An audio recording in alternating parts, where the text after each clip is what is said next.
Ready?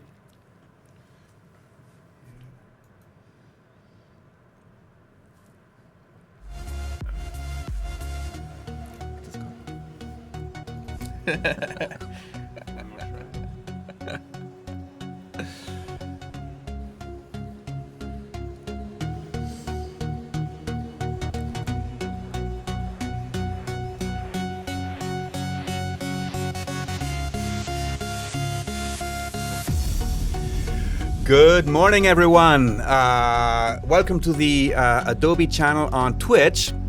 I'm here with Aaron Nace, and we're going to start in a second.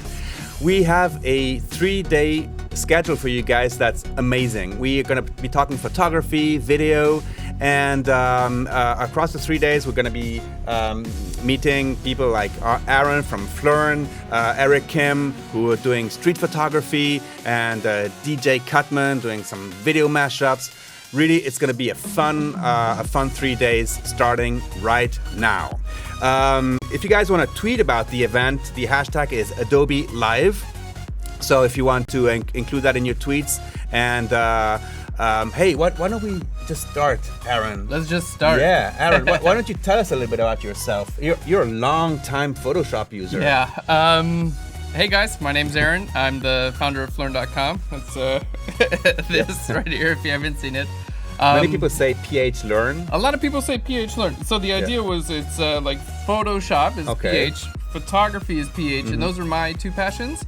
And then fun, we like to say it's fun. With a PH also. So the idea is Photoshop, photography, fun, and learning. So we try to make learning fun and yeah. Therefore, Phlearn. Phlearn. Yeah. All right. Yeah, it's a fun play on words, and basically, my background is in photography, and I started about 8 or 9 years ago taking self-portraits and just doing all kinds of crazy stuff in Photoshop and just having fun with it. And people started asking me, how did you do that thing? And I'd answer them one-on-one, and eventually it got so many requests that I was like, I gotta record videos and tell these people what I'm doing because I can't possibly, help everyone out individually. And so that's basically how Phlearn came about. And we're fast forward 5 years later.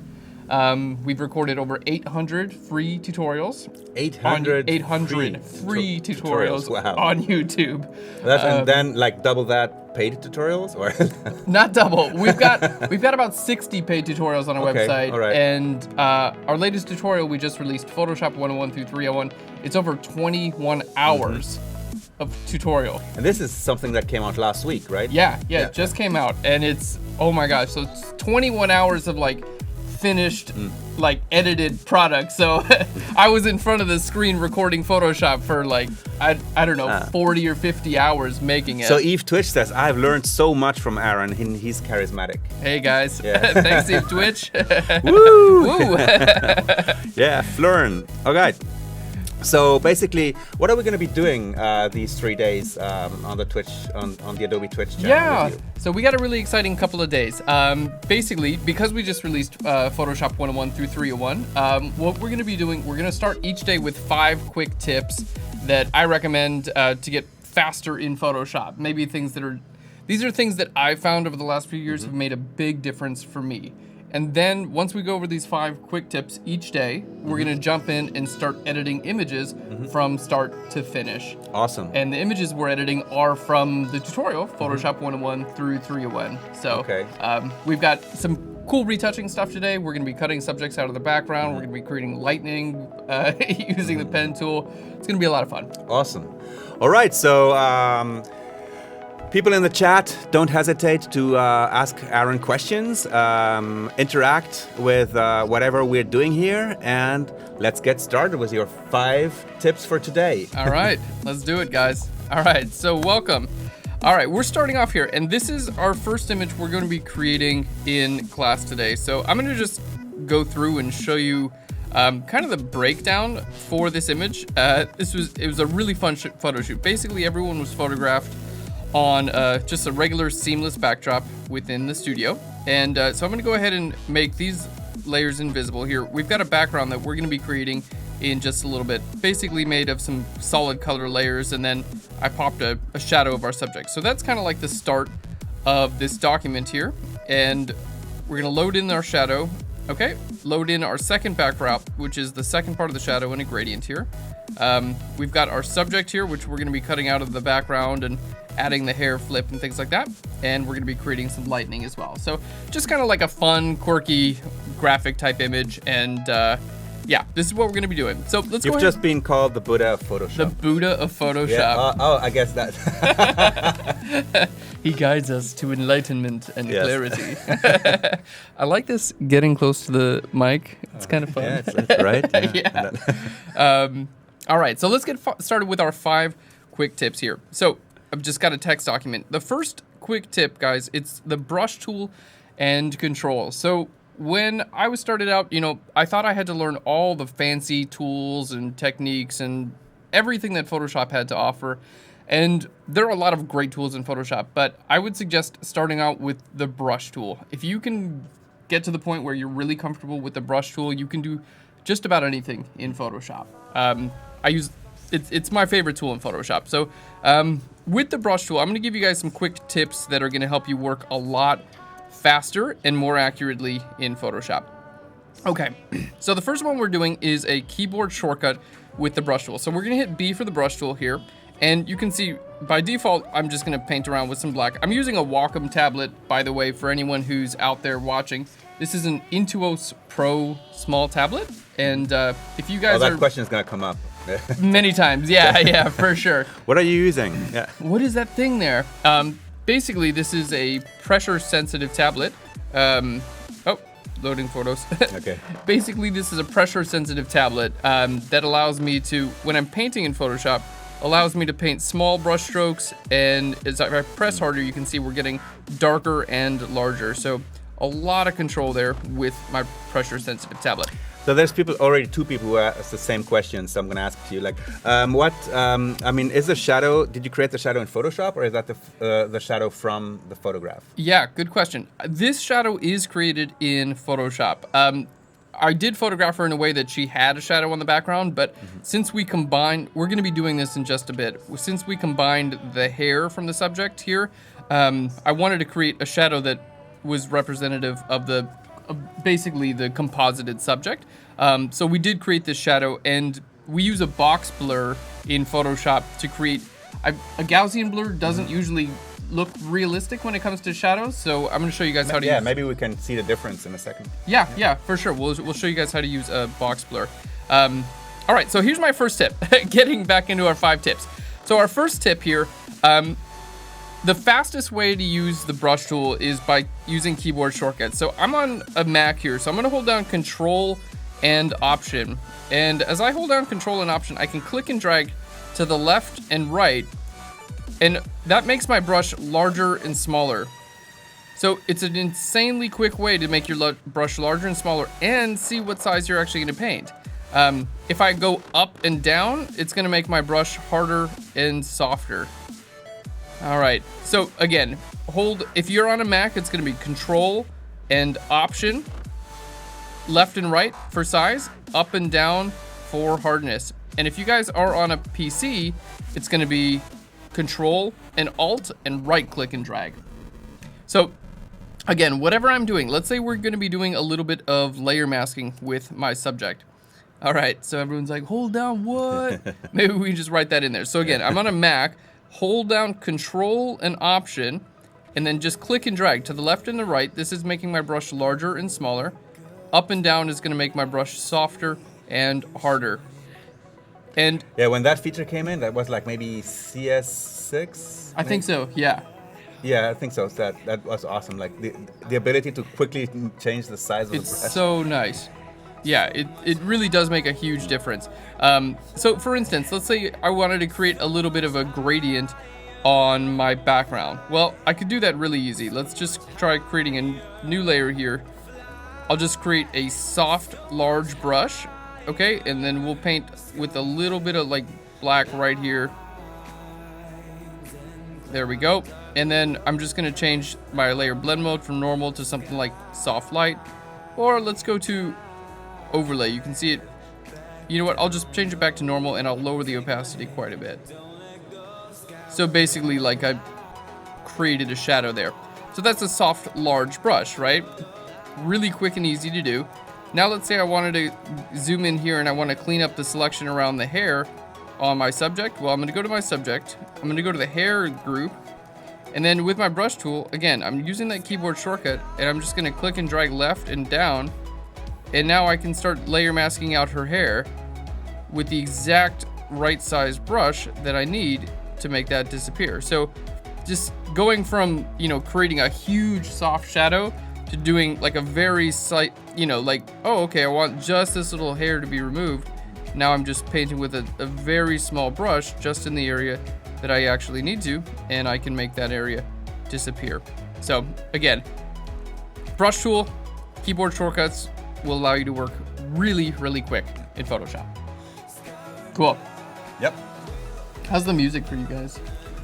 How is it for you? It's a little bit loud. I'm like, Is it loud? can we turn it down like a teensy bit? Perfect. We can. I'm like, I can't think about the brush tool. Too busy. All right, so there's our tip number 1 with the brush tool. Okay, so tip number 2. Oh, you don't have to wear them if you want. If you feel more comfortable, you know. Oh, this is wow. Is this better? Very different. All right. Where did the party go?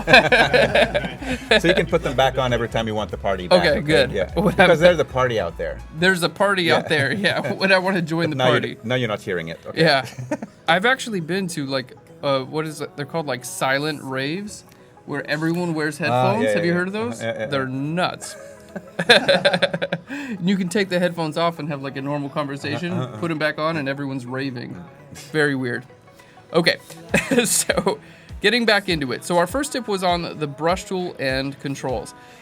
My next tool is curves and levels. This is my next tip. So when you're working in Photoshop, your 2 primary tools for adjusting like brightness, you know, if you want something to be lighter or darker, and also color are going to be curves and levels. So a lot of people use curves and levels and they think that's only just light and dark, but I use them also to change color in Photoshop. So I want to show you guys how I use curves and levels to change color in Photoshop. And I'm also going to give you a good idea of how curves and levels kind of compare with each other and maybe some tips, suggestions on when to use each ones. Evit Twitch says, I have problems with curves and levels. Yeah. So hopefully after today, you won't have any problems with curves and levels. There's always this battle, you know, like I use curves, no, I use levels, you know, like. So. Yeah, let's go over it and I'll show you guys what I use.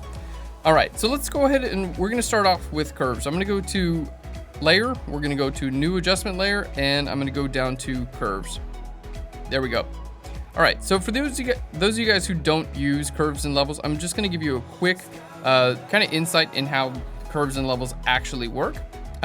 Basically what we're looking at here is a histogram. So image, like right here on the left side of the graph, we're seeing darker pixels, okay? And here on the right side, we're seeing lighter pixels. And it makes sense. This image, you know, we've got a lot of bright color in here, so this is where we're spiking. We don't really have much like black. We have couple little areas that are dark, and that's showing up over here. Okay, so with the curves and levels, basically they edit the same information, they just do it in a slightly different way. So I'm gonna start by clicking at this bottom left corner and dragging this from the left to the right. And as I do this, basically what it does is it makes everything to the left of this bar here, so imagine this vertical line, everything to the left, it's turning black. So as I click and drag this over farther and farther and farther, more of my image is going to be black. Okay, basically I'm changing my black point.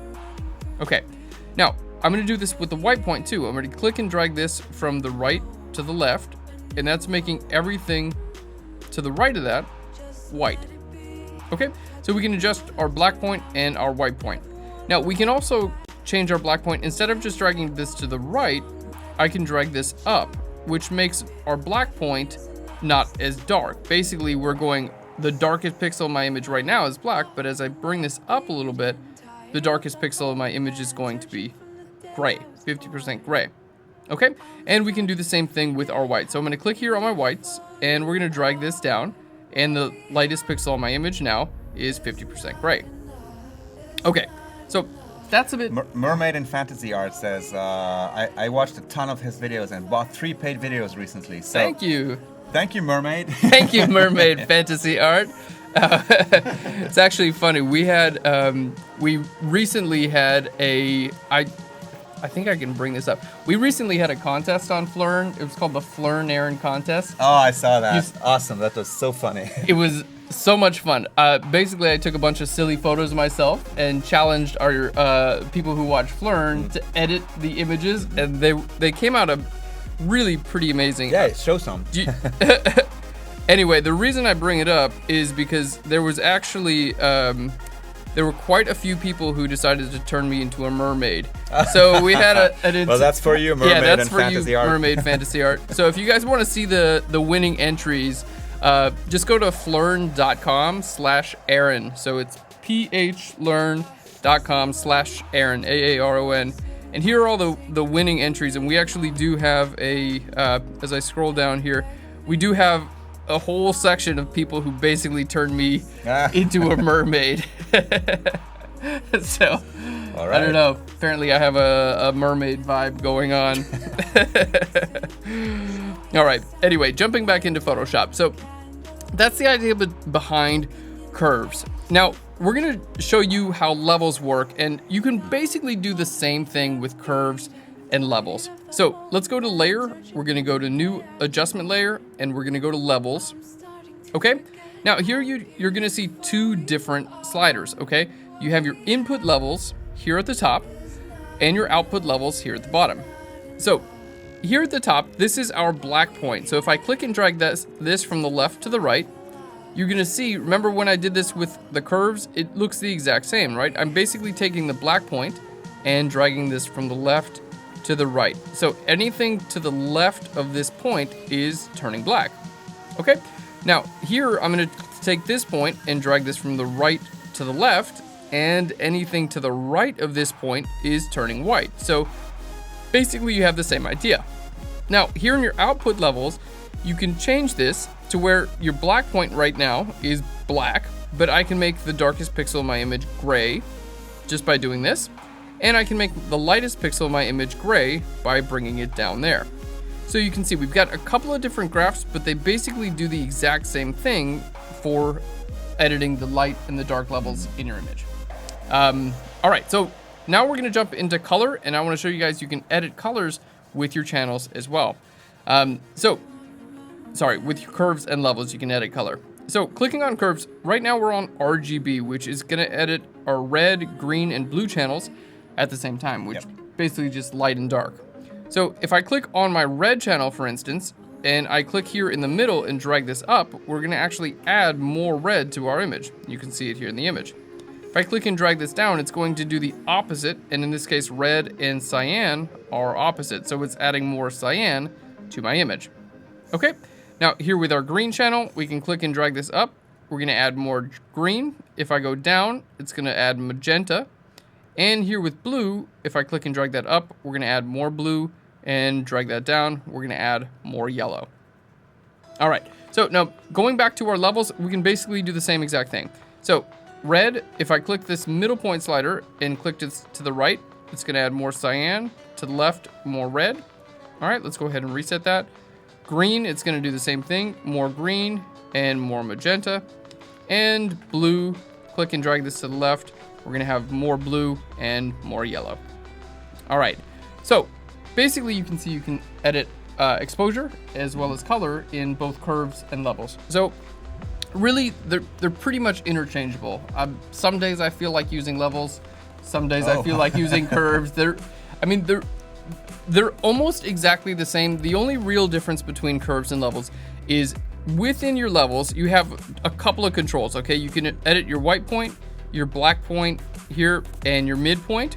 Now, with curves, you have more control. So you can actually create different points along the curve. So again, you can edit your white point and black point, okay? Just like this, just like we showed you with the levels, but you can actually add, let's say we wanna click our midtones and we wanna bring those brighter. I can take my highlights and bring those a little bit darker. And I can take my shadows and bring those a little bit darker as well. Now, I find a lot of the time, if you're going in here and creating a bunch of points here on your curve, like I'm doing right now, that's not necessarily a good thing. You can see my image doesn't look good anymore. Yeah. Usually, you just want to bring your brights a little bit lighter or your darks a little bit darker. The other nice thing that I like about curves is this little button right here. It's basically you can click and drag it to modify a curve. So for instance, if I wanted to click on an area of my image, like this area here, I can click and drag that up or down, and it's gonna make basically that part of my image lighter and darker. Now it doesn't know to just make the jeans darker, but it'll know, like right here, I'm clicked on this patch, and you can see over here on my curves tool, it's gonna find the area, and I can make those darks darker based on that. So I can click here and kind of drag it up and down to make different areas of my image lighter and darker. So I don't have to manipulate the actual curve here. I can do this within my image. Like, oh, shadows a little bit lighter. Okay, that looks good. Highlights a little bit darker. Let's bring those down. So if you are interested in just clicking around your image and adjusting your exposure or your colors that way, then I would suggest using this tool with the curves. But as far as curves and levels go, it's good to know what both of them do. And again, I use both of them pretty much interchangeably. So you decide when you wake up. Yeah. I go through phases. Today I shall use curves today. Yeah. I tend to go through phases. I'll go like 6 months and I'll only use levels. I'll go 6 months and I'll use curves. And then sometimes it really just depends on, I don't know. Some people, I think the graph makes sense for different people, right? Like some people see this graph and it makes sense to them. Yeah. Some people see the levels graph and it makes sense to them. Yeah, I think that's exactly the point. Yeah. So I would say my recommendation is know that both of them basically manipulate information in about the same way, and use the one that you're comfortable with. That's How do you tell what's on the histogram? okay. Cool. Yeah. So here in the histogram, basically anything here on the left side, these are your darks, and here on the right side, these are your lights. Now you can also go to Window and down to Histogram. There we go. And here, let's see if I can make this a little bit larger here. Oh, here you can actually choose your different color channels too. So you can see we have spikes of red here. We can see our green, our blue, and I'm just gonna click on RGB. Sorry, I'm gonna click on colors. So here you can actually see all of the different color channels throughout the entire image. Now you can also do this based on a selected layer. And if I make a selection with my marquee tool, for instance, and just select that area, you can see now we have a histogram of just the area that we actually clicked on. So for instance, if you want to see if an area is like overexposed, I can make a selection around her forehead and I can see, okay, it is on the brighter side, but it's not overexposed. It's not pushed all the way to the right. I can make a selection around this little patch here, and I can say, okay, it's on the darker side, but it's not completely black, meaning we still have some information in the image. And that's usually when I apply these to a photograph, and that like all the black area is like almost empty.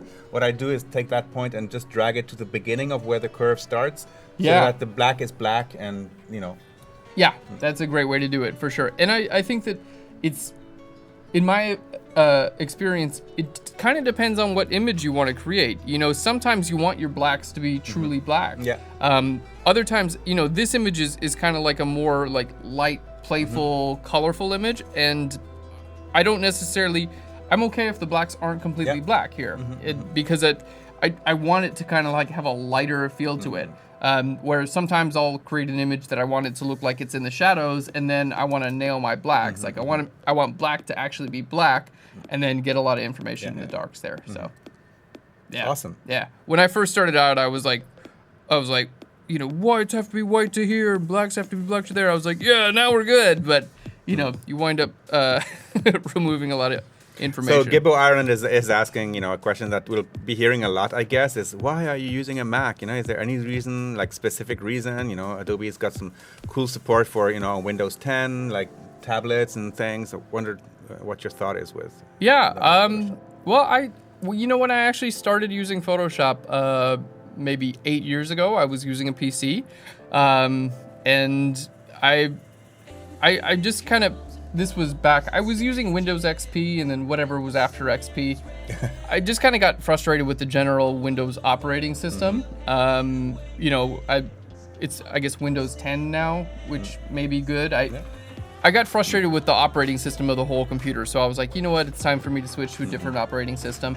And I had some friends who were designers, and they suggested using a Mac. So I switched over to Mac, and basically have been using one ever since. But Photoshop it works very well on a Mac and a PC. Yeah. And as far as pressure-sensitive tablets go, I recommend these guys. This is the Wacom Intuos Pro Small. I've been using a Wacom tablet for over 8 years now, and they're really reliable. They're not incredibly expensive, and they work for both Mac and PC. And somebody's mentioning your Phlearn contest. Will you do another one?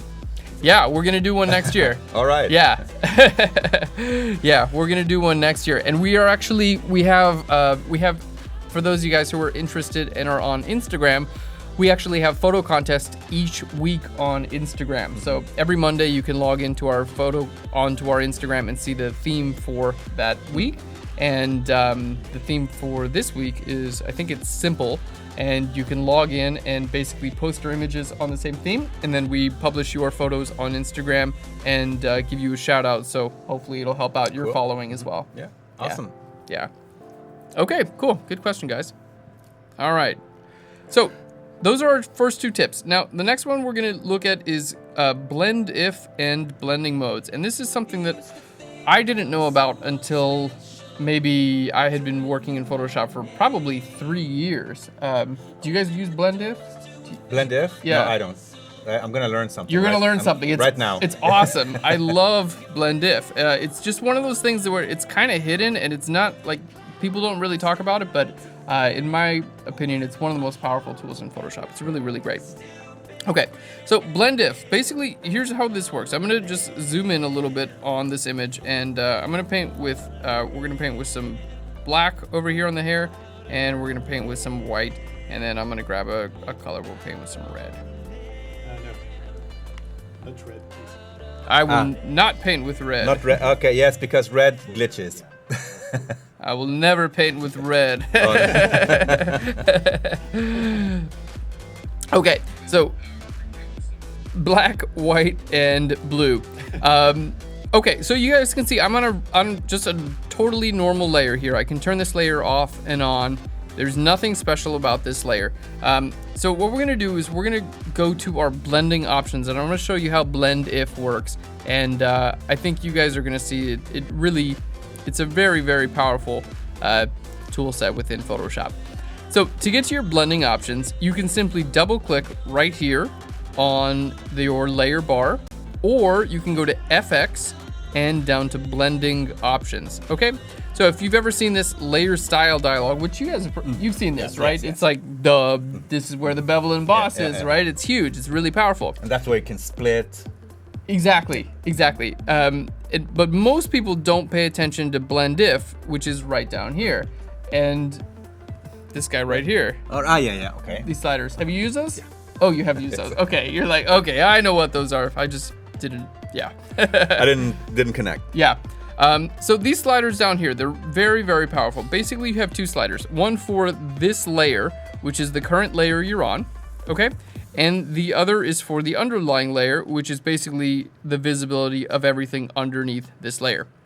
So how this works basically is if I take this slider here on the left and click it and drag it from the left to the right, you're going to see whatever is to the left of here is going to disappear. So in this case, I'm on this layer, and we can see I painted black, white, and blue on this layer. So if I click and drag this from the left to the right, my black, you can see right here, disappears entirely. Now, here we have our blue is going to disappear, and if I continue going over, everything but white is going to completely disappear. Now, if I go from the right-hand side, my white is going to disappear, and if I continue to go over, we have our blue's going to start to disappear. There we go, and right about there, blue's going to be gone, and we're just left with black. So if you had like a black and white logo, for instance, and if you wanted a really quick way to just completely make the white invisible, all you would have to do is click and drag this over, and it's okay, cool. The white's invisible now. So that's really cool. Now, the bottom slider is actually really important as well, because you can adjust the visibility of this layer based on the underlying layer. So if I click and drag this over, basically the layer that I'm on is going to start to disappear from the dark areas. So you can see it's no longer visible in the dark areas. Now the background is lighter, so it's only showing up in the background. Okay, now I can do the same thing with the lights. If I click and drag this to the right, we're going to see it's going to start to disappear. Check that out. That's awesome. Pretty cool, Special right? effects. Yes, and it's really fast, which is very cool. So it basically disappears from the lights as well. Now, this up until this point, it's really cool. Blend diff is really powerful, but it actually gets a lot more cool. The reason it gets more cool is you can see it's a pretty rough effect here. It's a pretty rough transition. It's me, Nace says, wow, I never knew that existed. So yeah. Yeah, you're gonna love this. Blend diff is really, That's really why you need powerful. to tune in, to the Adobe channel on Twitch, because you're gonna learn stuff. Dang Today right. from Aaron. Tune in every day for the rest of your life. Okay, so we have our lights and our darks. Now, the other cool thing is you can actually add feathering here as well. So I'm gonna hold down Alt or Option, and I'm gonna click here on the darks, and we're gonna separate those out. So you can see, instead of just having one, you can see it's just one little slider here. If you hold Alt or Option and click and drag this, the slider becomes 2. And now this introduces feathering. So if I drag this from the left to the right, you can see I've got a much more natural effect going on here in my image. And I can still take this left side and say, okay, don't be visible, completely over there. But instead of having just a very hard transition, we have just feathering introduced. I'm gonna do the same thing with the light. So Alt or Option, click and drag from the right to the left. Okay, and now you can see we're introducing feathering, and here, right here, I can make it start to disappear from our background, and then here I can kind of fade that into the hair if I want to do that as well. Okay, so we have a ton of control here. Now, we had a question about the gray. Yeah, there was the where is it? Pear like cream cheese. Please explain about the gray, etc. Good question. Okay, so here on the bottom, we also have options for blend diff. We can change color channels as well. So if you have, in this case, we have a blue segment in our image. Okay, so if I change from my blue, you're gonna see not only is this starting to make the white disappear immediately, but it's also making blue disappear immediately. You can see if I click and drag this from the right to the left, there we go. Now compare that to the gray, it acts very differently. So if you want just the reds in your image to disappear, you can use this on the reds. There we go. And apparently it's always gonna do white and dark. That's, that whether you're in your red, green, or blue channel, white and dark act the same. But if I did have a red in my image, it would make that area disappear automatically as well. So you can do this based on light and dark, and you can also do this based on your different color channels. So if Twitch says, is this how they do the double exposure images? Yeah, you can definitely do this. I mean, basically a layer mask and blend diff. Yeah, you can use.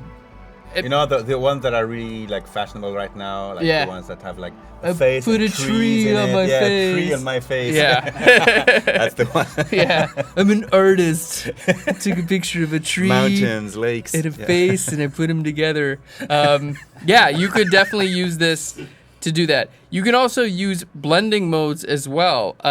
So blending modes will allow you to do something really similar. So here we have access to our blend modes. Now, you can see right now we're on a normal blend mode, okay? You have access to these within the layer style, but they're also right over here, okay? Your different blend modes. So I'm just gonna show you guys a couple of blend modes. Now, first one we're gonna go to is multiply. So multiply, you can see white completely disappears with multiply. Multiply basically makes everything darker. So white is not gonna make anything darker, it's white, right? So it completely disappears. The blue is going to make things darker and turn blue, and the black is just going to show up as black. Okay, so you can also do the opposite, which we're going to go to screen blend mode, and that's basically the opposite. Black disappears now because screen lightens everything. Black doesn't lighten anything, so that disappears. White shows up as white, and blue shows up as lightening. You ever find yourself blue. like probably not you, but I always find myself going through each one of them. I do, yeah. Like checking, oh no, what does this do again? You know, like. Yeah, for sure. And I actually have a keyboard shortcut for you guys. That only works in the US. What? Yeah. What's a keyboard shortcut? Well, I hit V for my move tool, okay. and then Shift, plus and minus. To move through the various. This doesn't work on European keyboards somehow. That's amazing. Yeah. So there wasn't even a little extension that you had a little window where you could just click through the various things. Oh my gosh. Okay. Well, yeah. Adobe. Hopefully we add that to the keyboard stuff. Yeah, for sure. Well, if you guys have a US keyboard, I recommend the keyboard shortcut. So first you have to be on your layer. So hit V for your move tool to be on your layer, and then hit the Shift key and hit the plus and minus, and that'll cycle through your blend modes.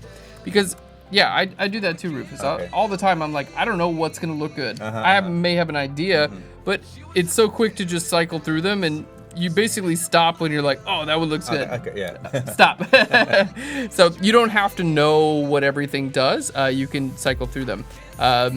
And Eve Twitch says, I just select the thing and use my arrows to go through them. So select and then use the up and down arrows. But that doesn't do anything. Yeah, you may have to hit enter there. Yeah, I have to hit enter. Yeah, see, that's how Europeans do it. That's how the Europeans do it. Oh man, poor Europeans. There's gonna be like a secret American keyboard there must be import something, market. Yeah. I'm gonna have to look into that. Cool. All right, so that's how blend if works, as well as blending modes. All right. Cool. So let's jump into our next tip here, and our next tip has to do with smart objects. And the more I use Photoshop, the more I use smart objects. I love smart objects. I find myself there's no keyboard shortcut right now to turn a layer into a smart object. So we're gonna actually show you two tips in one. First, I'm gonna show you how to create your own keyboard shortcut. And then I'm gonna say you should probably do that. Do one to just change stuff into smart objects. For smart objects, because they are so powerful. So, Control 0. Someone said Control 0 for a smart object. Oh, maybe I'm. No, you click the blend mode, then you use your arrows. Not working for me. On Windows. Oh, that's on Windows. That's all. Things are getting even On more Windows. complicated now. Cool. Okay, so let's jump in. I'm going to show you guys smart objects because they are so powerful. I love smart objects. Basically, the advantages of smart objects. Let's say you have a bunch of different layers. You group them together, but then you want to treat an entire group as one layer, which I do all the time. Like my subject here, for instance, her hair and her body, those are two separate layers. Maybe I wanted to apply a blending mode or an adjustment layer to my subject, and instead of a group of a bunch of different layers, I want them to act as one layer, but I don't want to just merge the group, right? Because then I'd lose all my information. So instead of merging that group together, I'll use a smart object, and then that basically makes an entire group act as one layer. Not only that, but placing linked smart objects is so cool. And that's a new feature within, I think that was... This smart objects, yeah. Place linked? The link. Oh, yeah. CC. Yeah. CC, yeah. So place linked is really cool. Basically how that works is it allows you to place a file into your Photoshop document. It doesn't increase file size, from what I understand. And every change you make to the original file will automatically update across. You can do that with Creative Cloud libraries now as well. That's really cool. Yeah, that's because really like cool. if you take in objects from the Creative Cloud libraries and you change the Creative Cloud library original, then, that is so cool. Yeah. but it's smart objects. And smart objects. I haven't used the Creative Cloud libraries so much, something, for I need to jump into it. future, right? Yeah, most definitely. And you guys keep adding awesome features, and I'm like, I got my workflow down before the libraries and stuff. Okay, cool. So let's go show you guys a little bit about we're going to show you guys the keyboard shortcuts that I use for converting to smart objects, and then we'll show you how the smart objects actually work. Okay, so to start off, I'm going to go to Edit. So there's another love message that we can't ignore that. Like, I love Aaron. Once I saw your first video on YouTube, be inspired to use Photoshop and improve my skills. Skulls. Thanks, Skulls. Skulls H. I love you too. Okay, so let's go to Edit. I'm going to go down to my keyboard shortcuts here. Now, my huge tip, if you guys are interested in increasing your speed in Photoshop, I would highly recommend learning keyboard shortcuts in Photoshop. It really does make a big difference. Most of what I do these days is through keyboard shortcuts. Now, the first thing I'm going to show you guys here, again, just go to Edit and down to Keyboard Shortcuts. If you're looking for a list of keyboard shortcuts within Photoshop, just click on this Summarize button here. I'm going to click on Summarize, basically, and it will make an HTML document that lists all of the keyboard shortcuts within Photoshop. You can see it's right here. Now, the coolest thing about the Summarize button is it will actually list the keyboard shortcuts that are your keyboard shortcuts within Photoshop. So if you go in and change a bunch of keyboard shortcuts, it's gonna list those keyboard shortcuts right here. So again, take a little while, just, kind of look at this. If there's something that you do relatively often, I would highly suggest turning it into a keyboard shortcut. So first we're gonna show you turning things into a smart object. So let's open our layer panel here.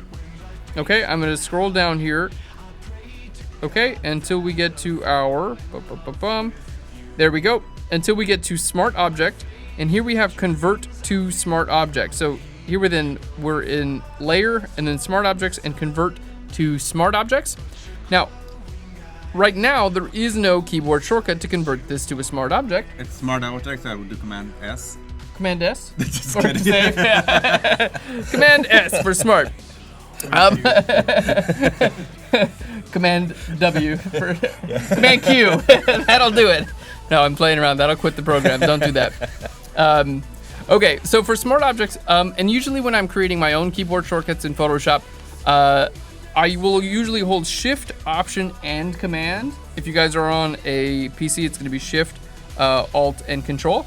The reason I hold down the three of those, it's not really that difficult to press three keys at the same time and then hit. They're close. They're nice and close, and they're usually not taken up. So my keyboard shortcut for converting to smart objects is Shift, Option, Command, O. There you go, and you can see Option, Shift, Command, O. It's not already taken up by Photoshop, and I'm gonna hit OK there. So again, if you guys are interested in creating your own keyboard shortcuts, very simple to do. Just click right out here. Simply click the keys you'd like to be a keyboard shortcut and hit OK. All right. So now jumping back into my image, here we have our lightning. Okay, so let's take a look at our lightning. Now, if I want to turn my lightning into a smart object, and I made this lightning just with the pen tool. It's really simple. We're going to show you guys how to do that there. So we're going to hit Shift, Option, Command, O, and it's going to turn my lightning into a smart object. So just going to take a second. But now you can see my lightning, instead of being a few different layers inside of a group, it is now basically one layer and just one smart object. So if I wanted to, for instance, change my blending mode, if I want to change this to something like color dodge, or I'm going to use my keyboard shortcuts here. So I'm going to go to my move tool, hit Shift, plus, and minus now. I can scroll through these and find something that, oh, cool, that's like a totally different effect there as divide. So basically having multiple layers together as one smart object. And if you want to edit your smart object at any time, simply double click here on the thumbnail, and here you can see you've got access now to your smart object. So in this case, I could go in and change the colors there, and they would automatically update on my source document. Yeah, that's really the thing that we've been working on in the past years, is really this non-destructive workflow, and we see that in Photoshop and Lightroom, really a way to work with images without harming pixels. Exactly. Leave no pixel behind. Yeah. Exactly.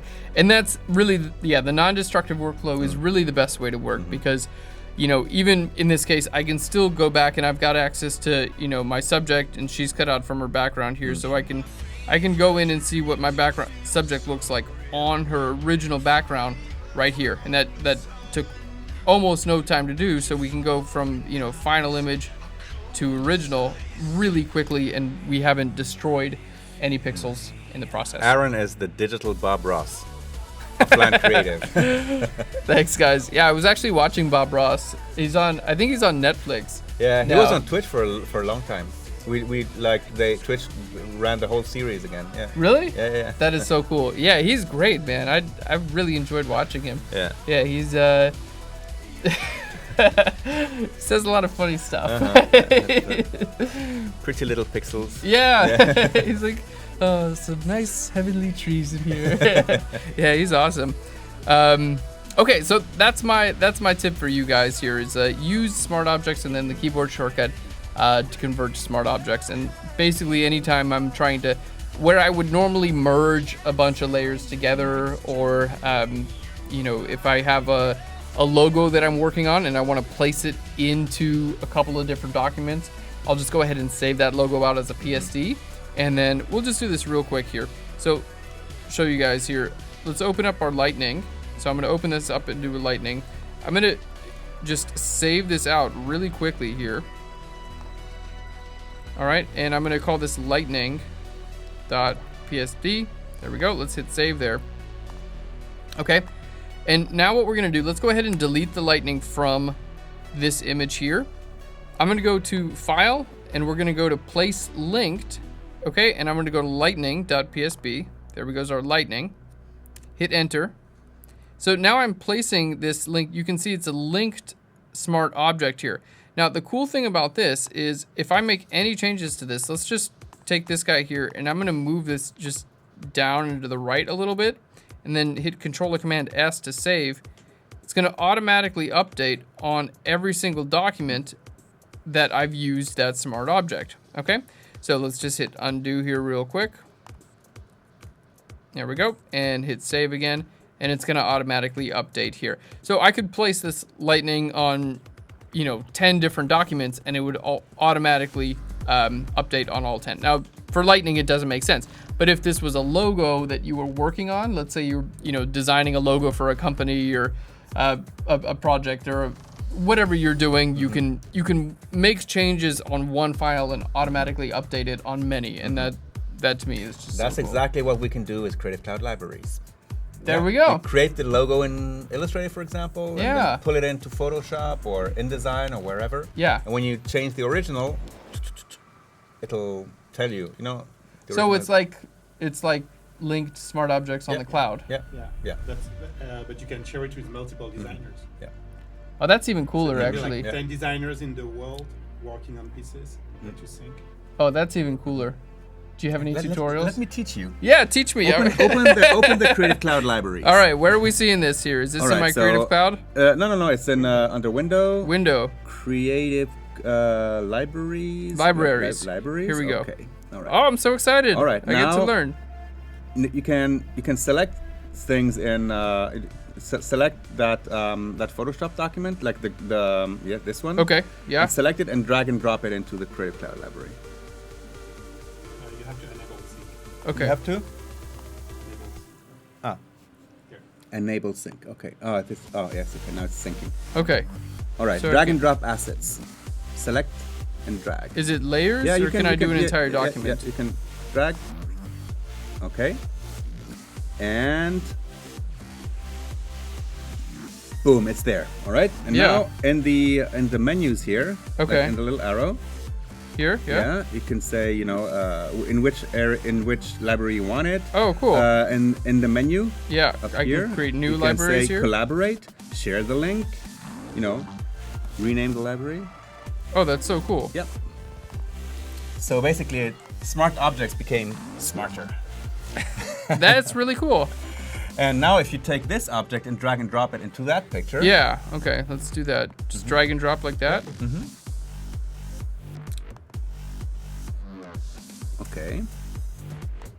You see, there's a little cloud icon there. Oh, yeah. Cool. And so if I want to change the original, how do I... Here I can You just can go double to click. edit. Oh, yeah, or double click on the, just edit, yeah. You can double click Either on this one, one. huh? Yeah, either one. And edit, and this will go... So now Okay. I'm working on the lightning.psd. that's on the cloud. Yep. Okay, let me just change this color here. Okay. All right, and we just save that. And so now this is going to update on every document. If you go back to your Photoshop document, boom. That is so cool. Uh-huh. And you can do this with Anything. anyone around the world too. Yep. That's so cool because you can share logos, you can share corporate colors, you can share corporate fonts and stuff like in the same exact way. That is so Want to cool. Share it with me, Rufus? You want to share it? Oh, you want to? Share it with me. I will do something. Yeah. Okay, all right. Cool. Let's. So just Library. the library. Okay. All right. So we click on Let's this share it. Yeah. icon. Nope. This one here. This one here and collaborate. Share, collaborate. Okay. Yeah.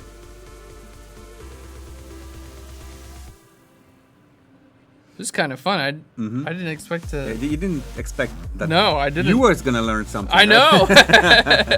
This is great. All right. So email address. What is it? Okay. Yeah. Go ahead. But anyway, at adobe.com. All right. And you can even define whether the person can edit or just cool. can view. You know. So now we're letting Michael actually edit it. So.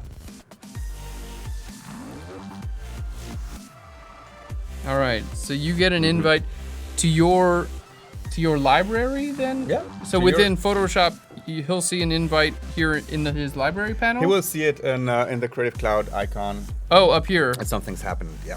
Okay. Where it says like, hey, you gotta. Exactly. And I think Michael is already working on it. Almost. All right. Yeah. So basically, this is our new cool. way to collaborate, and I think it's super cool when you work in an agency and you need to share assets with other people. Yeah. We're sure that everybody is working on the same assets. Or if your customer or client, wants the logo. Yeah. You just share that library so that he can use it in his PowerPoints or Word documents or whatever. That's so cool. And yes, because you don't need to be a Creative Cloud Oh, you subscriber. don't? No, you don't. To actually access the library, that's web-based, so you can actually look at the stuff and download it if you need to. Can you do that from Lightroom also? From Lightroom. Like for instance, if I had 10 photos, like recently I did a photo shoot, photographed some models, and I want to send them some proofs. Can I send that as a shared library within Lightroom? So it's not a library, it's a shared catalog. A shared catalog? A shared collection. Shared collection, okay. And it becomes a website that you can share. People and your customers, they can add comments. And they can download the images too? Yeah, If we could set permissions? And they don't have to have Creative Cloud? And I will show it. You're like selling me on it. I'm like, I will show it at 5 p.m. Oh yeah, at 5 p.m. oh, it's at 5 p.m. today. Yeah. You could share the library with the community, says Paul Tran. Oh yeah, let's not open that Pandora's box. Okay. Yeah. Maybe when I do the next Phlearn Aaron contest, There you go. Maybe you I'll can do it as that a in shared library. That's cool, and I'll have some other like fun Easter eggs in there or too. let's see later if we have time or if we have material that we can share with the community. Maybe we can do it. Yeah. Yeah. Brady says Alright. taking the middleman out of using Dropbox and stuff, which is Yeah. That Well, is so the thing convenient. is, Dropbox is cool because it's got a lot of space. It's, you can put a lot of stuff.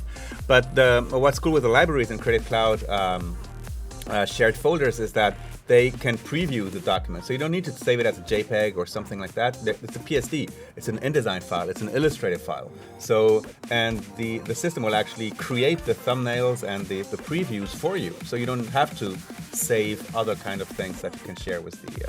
all on the web. Yeah. That's so cool. Yeah. Wow. Yeah, that's really cool. Okay, I'm gonna use this more. And, we do. So Phlearn we're a small company, so like I do a lot of the graphic design stuff and whatnot. But we do work with like external graphic designers, and we collaborate with artists, to do some of our design for our promotions, our products, and things like that. So I mean, sharing assets across. Yeah. How many times did it happen to you? You used the old logo, Yeah, exactly. Yeah, that's awesome. Okay, cool. So we can. Okay, Brady 0715 is sold on libraries, as should be everyone. Yeah, I'm sold on it too. So I think internally, what we'll probably do with Phlearn is I'll upload the Phlearn logo and some assets, maybe like some templates for our Instagram posts, our banners on our website and things like that, I can just upload all that to a specific library, and then I can give that access to all of our employees. So whenever they're in Photoshop, they can just, okay, here's the logo, that's so cool. Yeah, and then one morning you can wake up and decide whether you want to use levels or curves and change the logo, and everybody will have the changed logo. That's cool. Yeah, that is so cool. I love that. Okay. All right, so let's see what something happened in the library. So we have a new image in our library. So do I click and drag this over? Oh, yes. And the lightning will be updated. The lightning is going to be updated. Yeah, it's a big one. Oh, okay. Oh, it's a big. The lightning is about to be updated. I'm still uploading. Oh, he's still uploading. Why did you put a picture of me? You don't know, I just happened. Okay. That's cool. So I'm automatically seeing anything that you're uploading as well. Yeah. Because you gave him access. Access to the whole library. Okay. And if I wanted to create a new library, I could do that and then define who has access to the new library. Exactly. And that's the same workflow we also use with Adobe Stock, right? Because you can, if you go in the way, I need to.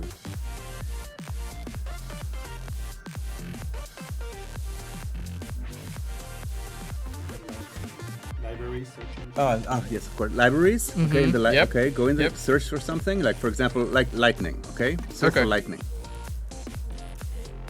Okay, and then it'll search in Adobe Stock right from there. That's so cool. And then you choose the one you need. Okay, and you can say, okay, just download this one as a like watermarked. Don't license it. Yeah, save preview to my library. Yep. Okay, so basically now we have the watermarked image there, and you can place it at whatever size you need it. Okay, and do things. And if you use it as a smart object, like for example, say now you use layer levels or to actually change the image, but on the smart object. So double click here. Yeah. Okay. Say I make some. No, but actually do it on the smart object itself without opening the smart object. Okay. So make a layer adjustment. I'm gonna bring my black point up, and then I'm gonna change our blend mode to screen. Okay. Yep. So we Okay. have Perfect. So we have a real lightning. Okay? But we still have the Adobe, the Adobe watermark there. Right. So basically, what you can do is if you Control click on it now. In the library. Oh, okay. You can say license image. Yeah. And it just replaces without leaving Photoshop, and it replaces the image in your that's smart nuts. object.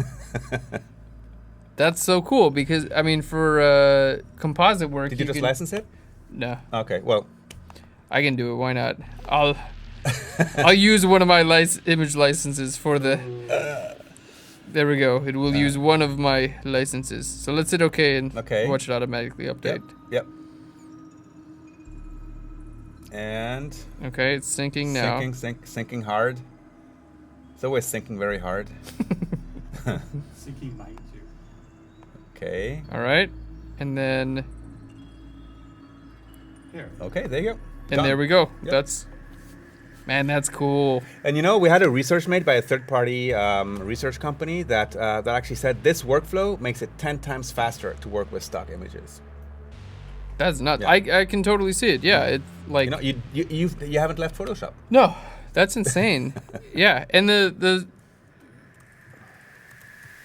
because I use Adobe Stock a lot because we for those of you guys who have never seen Phlearn, we have free Photoshop tutorials on YouTube, and we have hundreds of them. We release 2 every single week. We have been for years. And I use Adobe Stock for every single episode. It's like constantly searching Adobe Stock. So being able to like search it here right within Photoshop. And it's nice. It's not and like... you can even go through, like if you go and little arrow here. This guy here? Yeah, you can... no, sorry. Where is it? Like, you can actually say what type of stuff you're looking for. On the left. Okay, let me just exit out of this. On the search engine. On the search engine. On the search before I type in portraits here? If you search for something, Yeah. and you have results, Oh, yeah, okay. and you can open. Okay, Result- results. oh, okay, and click you down, here. And you can see you Oh, can okay. So look I for just vector art, photos. you can photos or video. Now we also have videos, 4K videos. Wow. You make it so easy. The layers. Update the layers. Oh, Ah. the updated layers layers? here? Okay, here. Okay, let's watch the updated layers. I mean, All right.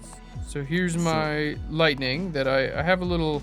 a little arrow. Okay. Because I worked on it. Yeah, so basically... Okay, it's saying someone worked on that. Ah, okay. So Oh, basically did cool. that. Okay, so basically what you can do is Yeah. control click Yeah. and say, no, on the left, on the right, sorry. Yeah. Okay, and you say... Update. Update. All modified content. And now it'll take whatever Michael just did. Oh, cool. Are you transform me like a little David Bowie kind of thing? Awesome. Hey. That is so cool. Yeah, I'm glad you actually, I could actually teach you something. I'm glad too. Yeah, this is fun. Wow. Phlearn here. You've Yeah, learned me. Yeah, that's so cool. I'm definitely gonna use it. Wow. Okay, cool. Yeah, I mean for composite images it's awesome. And then yeah, I mean searching for I make Photoshop tutorials for a living, so being able to and if you hit browse more it kicks you to the website here. So see more results on the web. Is there a way to see more here within this little guy here?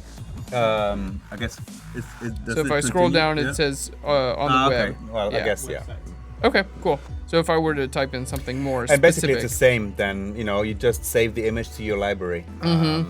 Yeah, so the more specific you go, of course, the yeah, and we can save this to the computer, or let's just click there. We can save this save it right in open in Photoshop. Yeah. Oh, that's the other thing that you can do right from the web now. You can say, send that image to Photoshop. Open it in Photoshop. Yeah, that's so cool. Man, you guys make it easy to spend money. Come on, get more stock. Cool. All right. Hey, thanks for teaching me. All right. That was great. All right, so we'll make those invisible. And yeah, so everyone else got to learn about libraries too. That was a good Little intermezzo. Like, yeah. Do we go through all 5 tips? I think we got one more. One more, right? Yeah, I think we have one more. So my last tip is layers, masking, and groups. So again, a lot of you guys probably already know how to use layers, masking groups. But for those of you guys who are not using, layers, I just want to give you a quick workflow on how to actually how I generally organize my layers, masking, and groups, and as well as how to, just basically how to create a good workflow that's going to work for you in the long term. All right, so in this case, let's go ahead and delete all those. I'm going to go ahead and close this out. AZSD is asking, is there a way, okay, Aaron, I love your videos, but I would Thanks. like to know if we can submit new episode ideas. Yeah, for sure. We have, so in our YouTube comments, for each of the individual episodes, we have a comment box on YouTube, and we do go through that. And also, if you go to Phlearn.com and go to our contact section, I'll just show you how to do it. Here, we have a support. There we go. So Phlearn.com/contact. Here, you can put your name and email address.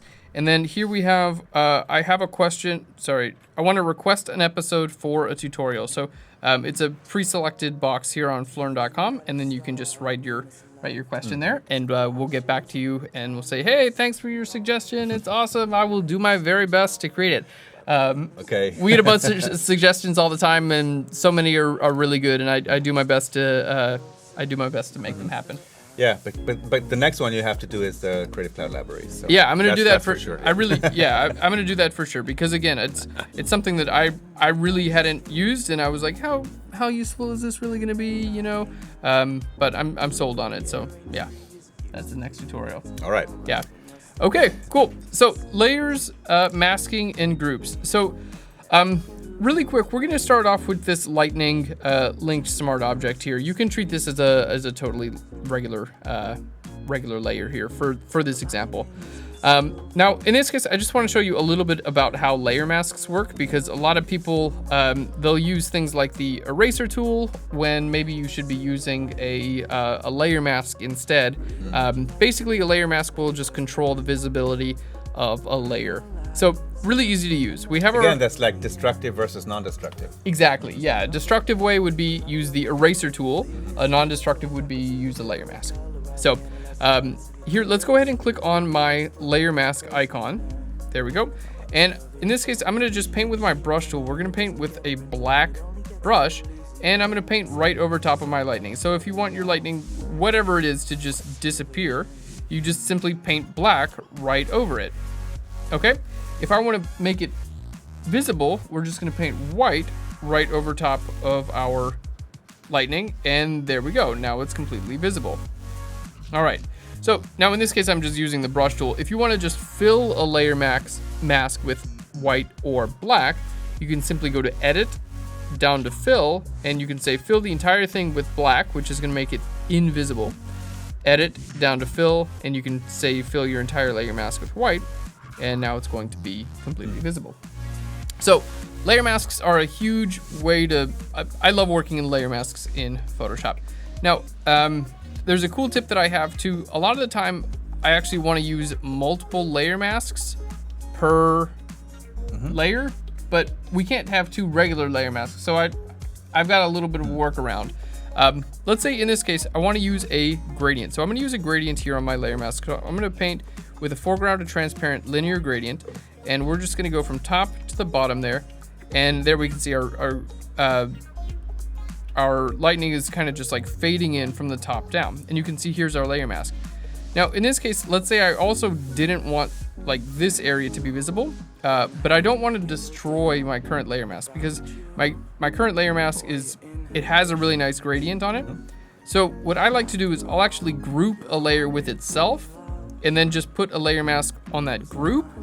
And then you can go ahead and just say, okay, this area, I'm just gonna paint black to be invisible. And then if I want to paint it white again, I can paint it white, and it's gonna still have the complete transparency. You can see, like, I'll just do it over here as well. So you can see if I want that to be invisible, I can do that. But painting it back visible, I can paint it back, and it's gonna still have this layer mask applied to it. So using a couple different layer masks with one layer. That's one of my favorite techniques. Yeah, that's pretty cool, because again, non-destructive, several layer masks. Yeah,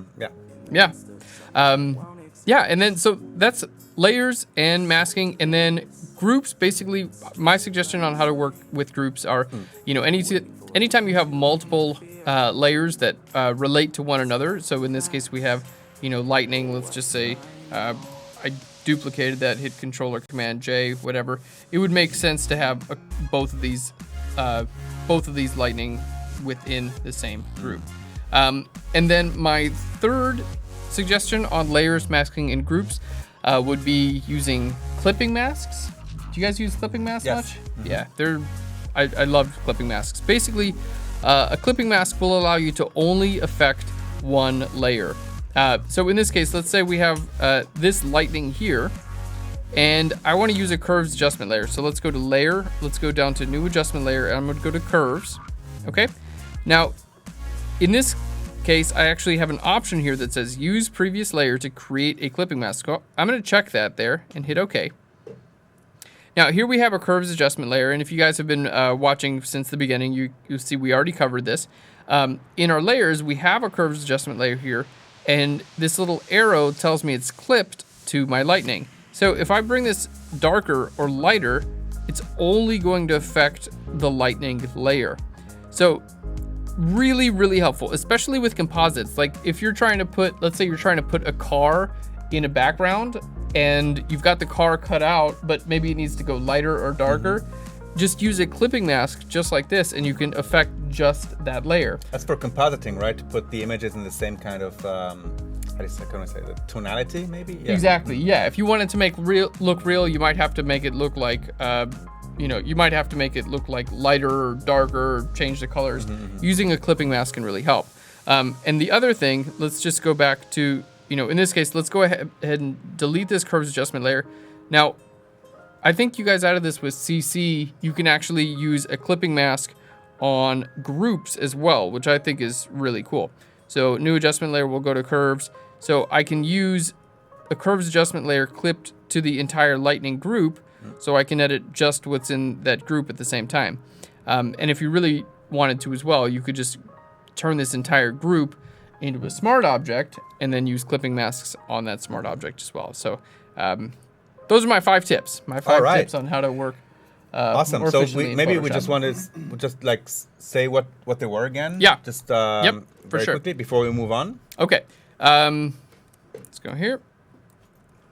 All right. So my first tip is using the brush tool and control. So the keyboard shortcut for changing your brush tool rapidly is hold down Control and Option, and then click and drag to the left or right. So Control and Option, if I click and drag to the left and the right, it's gonna make my brush larger and smaller.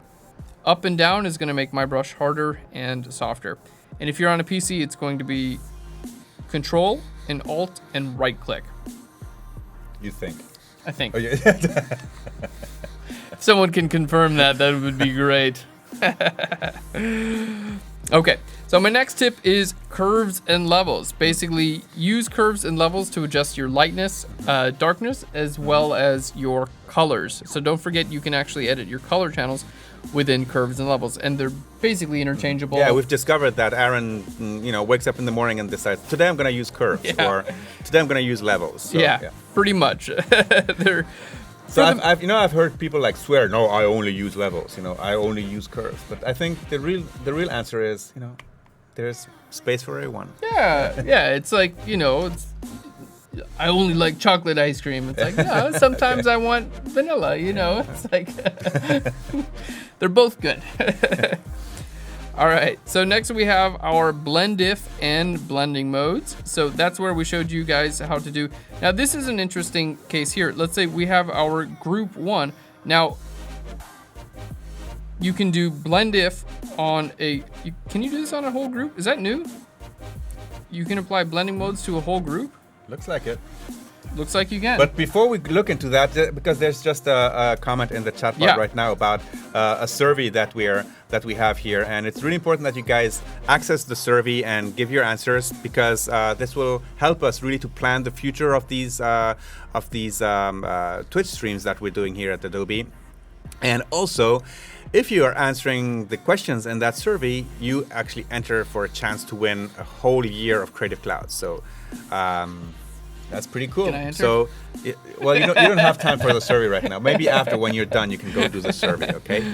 Everybody can enter. Let us know what you think in the survey. This is really, really important to us, and it's really important for the future of this channel and what the things you're going to be seeing. All right, so let's investigate that thing that you've just discovered, I guess, because is this new? I don't know if it's new. I love hearing that. Is this new? Is this new? Yeah. And I don't work for Adobe, guys. Maybe it turns out this has been here for... Maybe it's been here forever. I have never tried. I didn't think that you could use blend if on an entire group. I didn't even think you could use like bevel and emboss on an entire group, but I was wrong, because apparently you can. So my tip is learn how to use blend if. It will make... Basically, you control the visibility of the lights and the darks based on how it blends with this layer and the underlying layer. So for instance, let me just do a quick example here of something that like... Also, YWNKL me says this has been here for a while. It's not new. All right. Not new at all. All right, here's a good example of using blend if in like a real life scenario. Let's say I wanted to increase the highlights on her hair. I want the highlights on her hair to just kind of like shine a little bit more. So on a new layer, I'm just gonna paint white right over her hair. I mean, it really doesn't get any easier than this. Just paint white with a paintbrush, okay? Then I'm gonna double click here. We're gonna hold Alt or Option, and I'm gonna separate out my sliders here on the bottom. So She's on fire. She's on fire. Yeah, basically I just want this to show up where the highlights of her hair are visible. Okay, so just where the highlights are visible. Now in this case, I don't want it to show up where the lighter parts as well, so I'm gonna hold Alt or Option.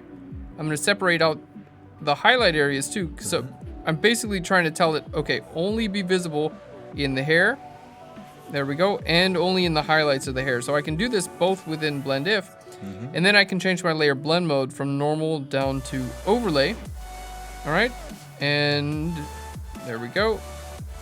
Let's bring that down a little bit. Let's try soft light instead of overlay. All right, so basically all I did was paint white on a layer, and then I'm using my Blend If sliders and a soft light blend mode. Let's just make that visible and invisible. And it just kind of increases the highlights on her hair, which is really, really cool. Now in this case, I probably wouldn't do the hair on like the fringing because it looks a little bit weird. Looks a little bit weird up there. But if you wanted to do just the highlights in this part of the hair, it's a really, really quick, easy way to do that. So I would highly recommend using Blend If. There we go. And it's really easy to use. Yeah, so Aquafina said, you ruined the picture. And now it's saying, wow, that was actually good. Yeah. Well, thanks, Aquafina. That's Yeah. All right. Well, let me show you guys how you can also, the thing about Blend If, which I think is really cool, you can use Blend If on like a curves adjustment layer as well. So let's say I wanted to add like a little bit of like red highlights to her hair. So I'm going to go to a curves adjustment layer. Okay. I'm going to go to my red channel. We're going to bring that up a bit. Okay. I'm going to add green into it too. So it's going to give it like orange. Okay. So we've got red and green here with our curves. So this is like combining a few of our different, oh man, this is going to be cool. All right. Hey. Yeah, you guys are gonna like this. All right, so I'm using curves from our tip number 2. I'm about to use clipping masks, and I'm gonna use Blend If. So we're gonna put these all together. So we have a curves adjustment layer here. Now it's visible everywhere, but here in my subject group, I have just her hair separated out into its own layer. So I'm gonna put my curves adjustment layer on top of there, and we're gonna right click and go to create a clipping mask. So now, instantly, this curves adjustment layer is only visible on her hair, which is cool. And then I'm gonna double click here on my curves adjustment layer and say, I don't want this to be visible in the darks. So I'm gonna hold Alt or Option and drag this from the left to the right to have this only be visible in the highlights of her hair. So let's make this visible and invisible. And there we can see it's only visible in the highlights of her hair, which gives us a little bit of a glow. All right, or we can do the opposite. Let's double click there and we can say, don't be visible in the lights. I only want this to be visible in the darks. So we can color our shadows as well. So now I've colored our shadows a little bit more orange as well. So you can kind of do either one. All right. Which is fun. All right, and our last quick tip, smart objects. Yep. And then layers, masking, and groups, basically organization, and then clipping masks are really, they really do make working in Photoshop, especially if you're going to be cutting parts of your images out and combining them together. Clipping masks. That's awesome. So 5 tips. We're going to have 5 more tips tomorrow, 5 more tips on Thursday. Yep. Right? Yep. And now we're going to move into working on images. Yeah. And see how Aaron actually, his whole process on creating his awesome images.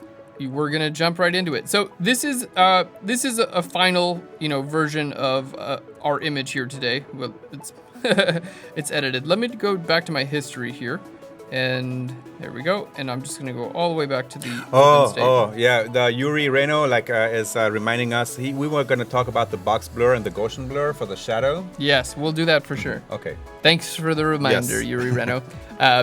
Okay, so this is basically the final image, and Photoshop is great because you can do anything you want in it. Like I've done many images that are a lot more photorealistic. I've done stuff that is like composites. This is a lot more like a graphic type image. This obviously is like it's supposed to be kind of like an 80s type of like fun graphic type image. So we're going to show you guys how to actually create this graphic. So this image. So this is our final here. I'm going to go ahead and close this down real quick. And we're going to start off by opening. I have 2 different TIFFs here. So let's just click on these and I'll open them. And guys, these are straight out of camera. Both of these images here are straight out of camera. They were photographed in our studio. It's very simple here. We basically have a pink background. I think you do select straight out of camera. Straight out of camera.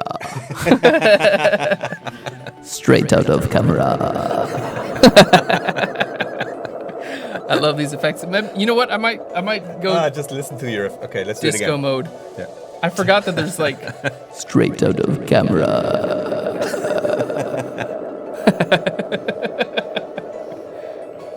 That's awesome. I forgot that there's like music techno going on. music and, here in the there's background. A party. Yeah. Yeah, there's a party in the background. Okay, so both of these photographers. I'm reading these comments. Both of these images are straight out of the camera. They're TIFF documents, and they're both in 16-bit right now. So basically, we just had our subject. This is a pink background here, and she's just jumping on a trampoline in this image, and here we have a hair flip going on. So first thing I want to do. So these are TIFFs. People are saying. Yeah. Okay. These are TIFFs. So what my general workflow is, when I bring these images, I use Lightroom for importing as well as cataloging my images. So as soon as I'm done with a photo shoot, or sometimes I'll do it several times during the day, I'll take the CF or the SD card out of my camera, put it in a card reader, and open up Lightroom, and then hit the import button. And then I always convert to DNG as I'm bringing my images into Lightroom. And then when I'm ready to work in Photoshop, most of the time what I'll do is I'll export out as a 16-bit TIFF, and the color space that I work with currently is a ProPhoto RGB color space. So that's kind of the workflow. So these images are open. These are basically exported right from Lightroom as we're 16-bit TIFFs in ProPhoto RGB color space. Sapper Studio says, why DMG? Good question. So DMG is DNG rather. DNG, yeah. Is digital negative. Is a digital negative file. Basically, it's so Canon, for instance, shoots a CR2. Nikon shoots with an NEF, and those are both proprietary, which means that you lose a little bit of compatibility using proprietary file names based on certain manufacturers. So DNG is actually Adobe's version. It stands for digital negative, and they actually take up less space, which I like. That's the first thing I like about them. The second thing is the XMP. Like, for instance, if you were to bring in a raw file into Lightroom and you kept it as a CR2 and you made adjustments to your raw file, it will actually create a separate document. It's called an XMP file that will basically store all of your lightness and color adjustments. It's called a sidecar file, I think. Yeah, a sidecar file. Now, if you transfer your images from one computer to another and you don't bring along those XMP files in the exact same, folder structure, you're going to lose all your changes. So a digital negative it's actually a lower file size, so you'll save room on your computer, and all those changes are stored directly within the file as well, so you don't have to worry about, those external files getting lost or corrupted or whatever. And plus, it's a little bit more compatible across different software programs and things like that. So yes, and it's a standard that's going to last in time, and like you just mentioned, like other formats, might get lost in time. Yeah, and so it's also a guarantee. You never know with digital files, but it's a guarantee that it's going to be openable, in the future. Right. Yeah. Exactly. Because it's a standard. Yep. Yeah, that's a good point. So, yeah, I always convert to DNG when I import my images, and then in this case, I'm exported out as 16-bit TIFFs. Cool. Good question, guys. All right, so I've got a little notes here. Let me just go ahead and open my notes and I'm gonna pop these into Photoshop. So this is just a general workflow of what we're gonna do. All right, so first we're gonna start off by loading. These are 2 different images. We're gonna go ahead and load them into the same document. Really easy. Now, in this case, sometimes I'll wanna load an entire layer into a new document. In this case, you would just click the Move tool and just click and drag from one image to another. There we go. And you can see now we have 2 layers here on our file. So since we have everything we need here in this file, I'm gonna go ahead and close out my original one. Aaron, we have the CSI, or the I call it also the Blade Runner question. I love your work, but is there any possibility to restore increased DPI of a photo? Or do I have to live with it being messed up? Increase DPI. The DPI. Yeah, like increase the pixels, like make it. Oh man. That is why I call it the the Blade Runner question, because like remember? Yeah. That's a great question. You can make images larger than they were stored originally, but basically how images are recorded onto a sensor, you have a certain amount of pixels in a digital sensor of a camera, and basically each individual pixel, which are they're very, very small squares basically, they get assigned to be a certain color. Okay, so if you have many different pixels in an area this large, each of them gets its own color. Okay, now if you take an image that's this large and you make it this large, you're not going to be able to record new pixels with new colors. Basically, you're just taking the information that's on these small pixels, this color, and you're just kind of making it a little bit larger. So you can make an image larger, but you're not going to gain any more information. There are ways you can do it to where it doesn't look bad, but you're not like gonna... Yoso says, there's some pretty good interpolators, like waifu 2 times, like 2x. I've never seen it, but it's still interpolation. It's like right. Yeah, and I haven't used that one either. Thanks for the suggestion. I'll check that out too. And yeah, you're not going to get any more information. Now, if you have a large image and you make that smaller, you can still maintain a lot of image quality. And my suggestion is, if you are taking a large image and you plan on making it smaller in your Photoshop document or wherever you're working on it, I would highly suggest creating a smart object first. That way, if you take your large object and you make it smaller as a smart object, you can make it larger again back to the original, and you won't lose any information in the process. So if you are resizing, I would highly suggest converting to a smart object. Steph 307, the originator of the question, says thank you. It makes sense. Okay. Cool. Glad we could make sense out of that. All right. So jumping back into Photoshop here, I've got 2 subjects now, and basically this happens all the time in a photo shoot. Like you've got the image of our subject here is, I love it, and her hair is totally cool, but the hair here is just, it's a little bit more fun. So what I want to do is I want to start off by cutting out my first subject. We're going to cut her out of the background, and then we're going to replace her hair. Okay, so let's go ahead and make that invisible now. And zooming in here, we're going to use, I'm actually going to use a new feature within Photoshop. It's called Select and Mask. Yeah. Oh, we need to do the echo thing just for that feature. Yeah, hold on. Let me put my headphones on. Select and mask. It's so funny. Yeah, that came out like 2 weeks ago. Yeah, it just came out, and I love it. It's it's good. That's why I'm using it. Yeah, because somebody was saying, oh, it's still so hard to select hair out and stuff. But with this new feature, it's gotten a lot easier. Yeah, it really has, and it's one of those features that I've integrated into my workflow immediately. Right away. Yeah, and not libraries, but this. Exactly. So select and mask. Let's start off by converting our background layer to a normal layer here, because we're going to be creating a new background here. So Alt or Option and double click on our background layer to do that. Now, I'm going to grab my selection tools. You can use any selection tool here. So you can use a lasso tool, you can use a marquee tool, and you'll see select and mask right here. You can also go to select and then down to select and mask.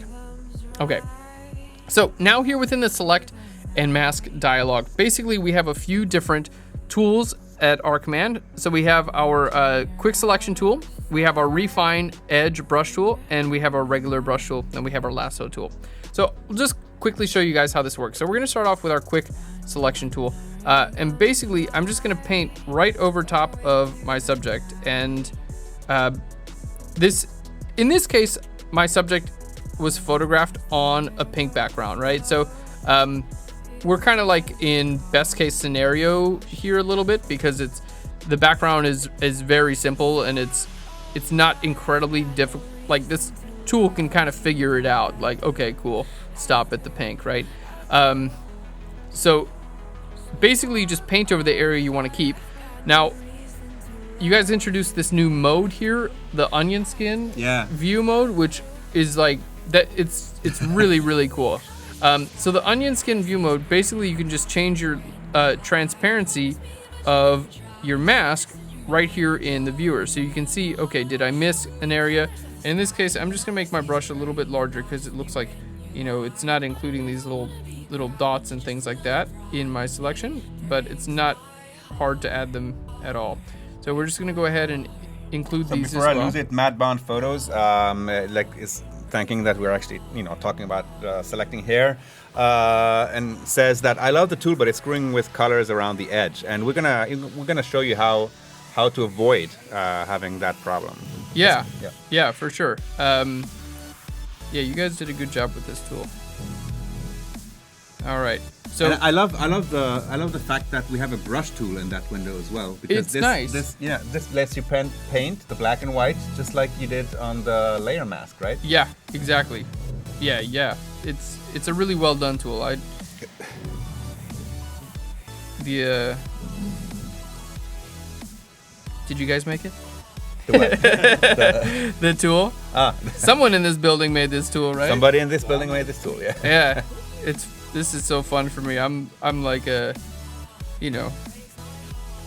a huge Photoshop nerd, obviously. So for me to be in the Adobe studio. So Jan Eric, one of our longtime followers, is saying, I tried the onion skin, but it was hard to see anything due to the water in my eyes.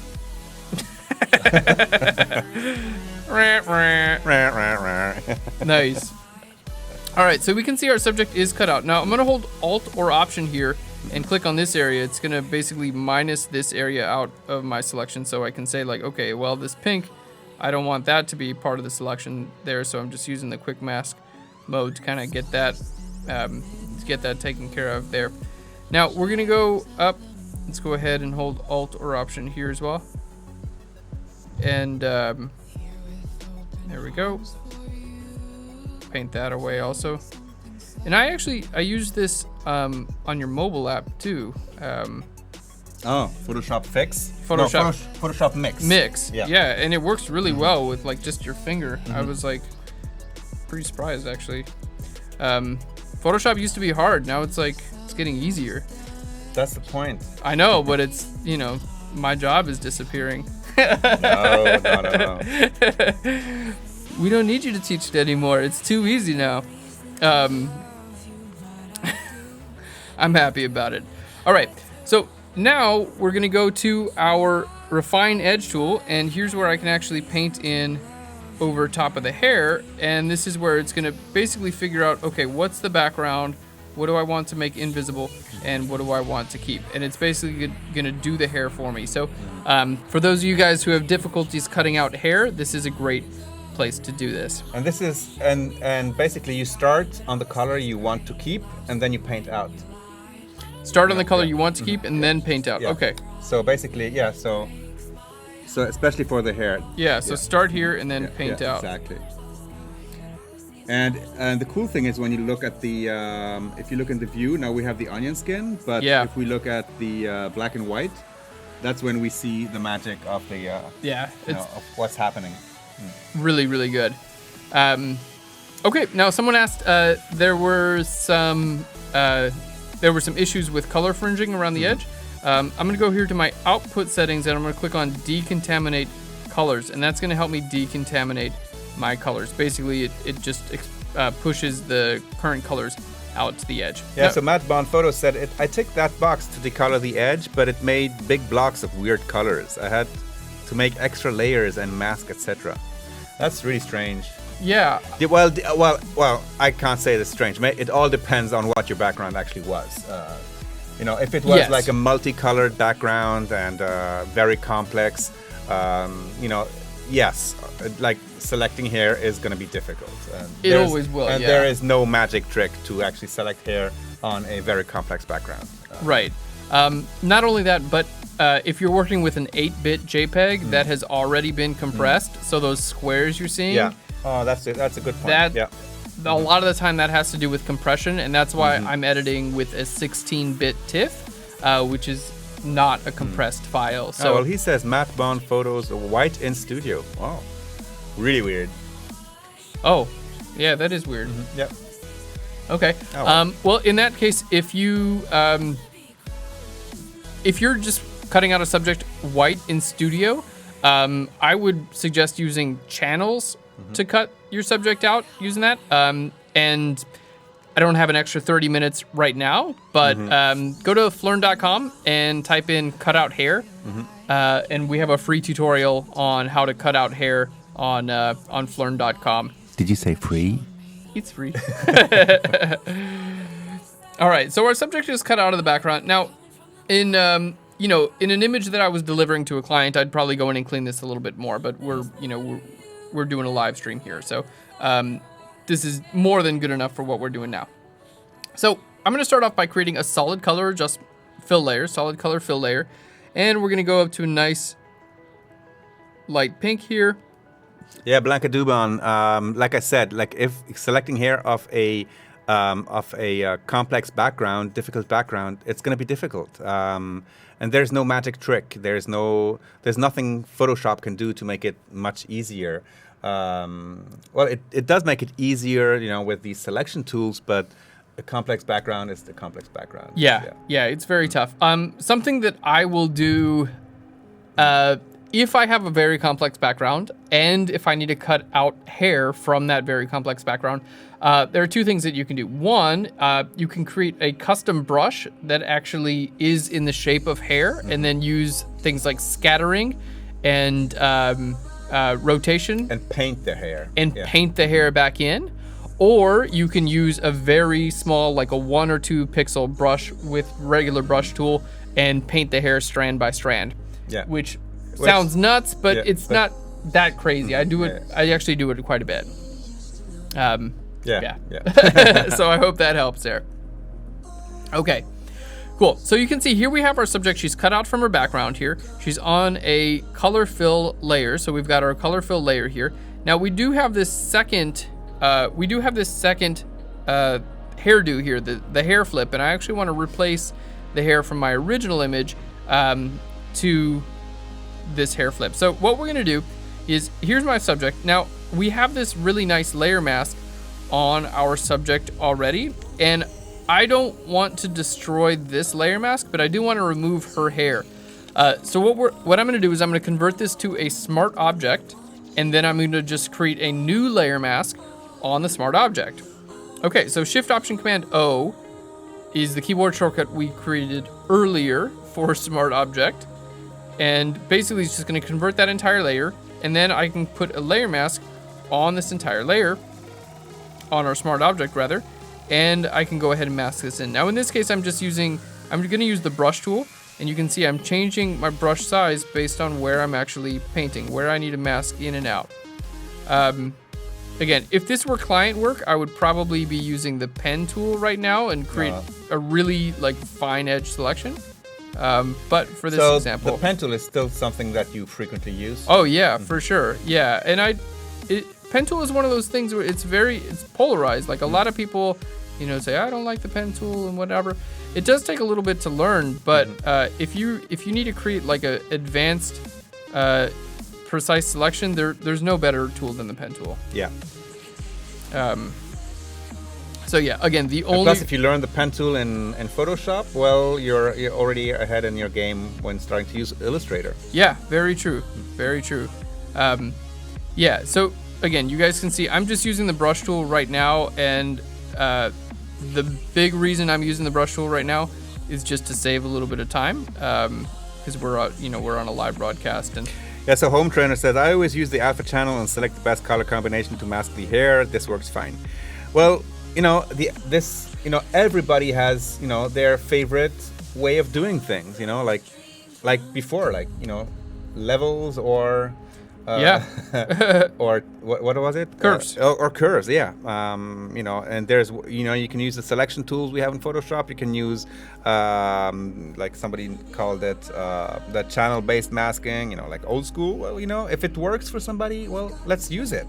The fact is if there's many ways to do the same thing, there will be one way that's, that's good for you. And it's just a matter of finding the way that's good for you. yeah, I completely agree. All right, so just did a quick job, removing her hair with the brush tool. Again, if this were client work, I would use the pen tool to create a very nice selection and make sure it was perfect, and then bring in the new hair. So let's go ahead and bring in our new hair. Now, in this case, I actually don't need to work with my entire document. So what I'm gonna do is I'm gonna use my marquee selection tool, and I'm just gonna select just the hair here, and I'm gonna duplicate just that hair to a new layer. It's just a quick tip to basically say that, okay, now I can work with just the hair. I can lower the opacity, because in this case, I know that I don't need the rest of the image. I'm just want the hair. So sometimes you might need the rest of what's going on in the image, but in this case, all I want is the hair. So I'm just bringing the hair up to about the same place here.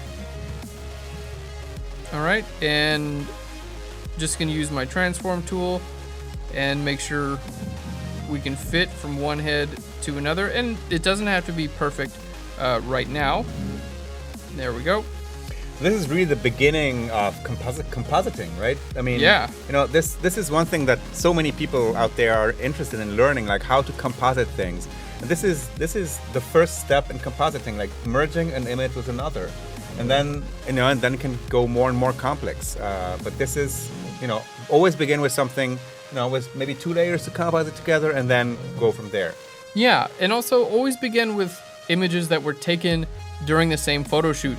With the same lighting, the same, if your camera can be on a tripod, because you're gonna get a lot more realistic result. The most difficult part about compositing is matching light, light and color. If you had an image of me here in the studio and you want to put me in a full sun landscape, it's not gonna look right, because the light on me, I've got studio lighting on me right now, and outside it would just be one sun, right? Did you see that project that we did a few weeks back with Adobe Stock, like make a masterpiece? With the boat? Yeah. Yeah, for example, that's one of them, Yeah. I didn't, is there a making of video? Well, there's a time lapse. I need to watch that. Yeah, let's watch it. You wanna, okay, cool. How do we find that? Let's go look for Adobe Stock, make a masterpiece.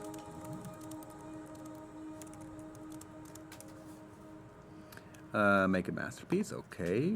And then there's the various paintings. Okay, this probably just this is just a stinger. So let's move on. It's there somewhere. Okay. A stinger. I like that. Okay. All right. Okay. Click on here. Okay. Go to explore. And hit play here. Yeah, probably. Yes. Is there music to it? Oh, we don't. It doesn't matter. We can keep our music. Let's not stop our party. Yeah. No, that's this. Okay. Is this who made it? That's a long one. You should take another one. Okay, let's take another one. Okay. You should close this one. Close this one? Okay. And take the one by the French guy on the right. This one. The Caravaggio? Yeah. Okay. But there is also short videos from. No. From. Time lapse. Okay. Yeah, but there's also short videos for the other ones with time lapse. That's a complex background, but depending on whether your picture goes on a complex background, the selection doesn't have to be perfect.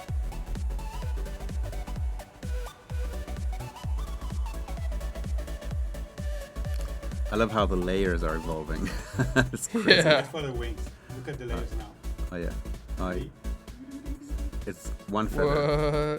What? one picture. He only used 32 pictures Yeah. from stuff. Some of the other, the hundreds of pictures, he only used these very few. 32, you say? 32 pictures. That's nuts. Yeah. Cool. So yeah, check it out. And Adobe Stock Make a Masterpiece. There's other examples that are really, really cool too.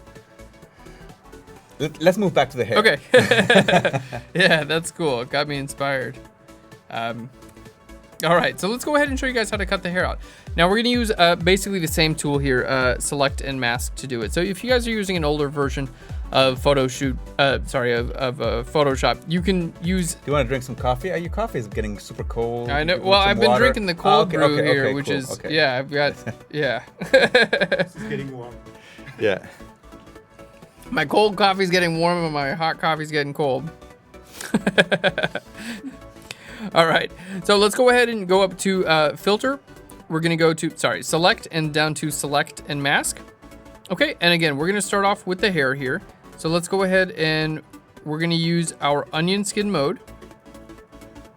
There we go. And we're going to use our quick selection tool. So let's go ahead and bring in our quick selection tool there. Now here we have our transparency. So let's go ahead and use our refine edge tool here. So we're gonna paint this in. All right. And let me just say cancel here. For some reason, it's not, wasn't showing up. Let's try it again. So select and down to select and mask. Okay. And, so it selected out too much in that case. So I'm going to bring my brush size down a little bit. And what we want to do is,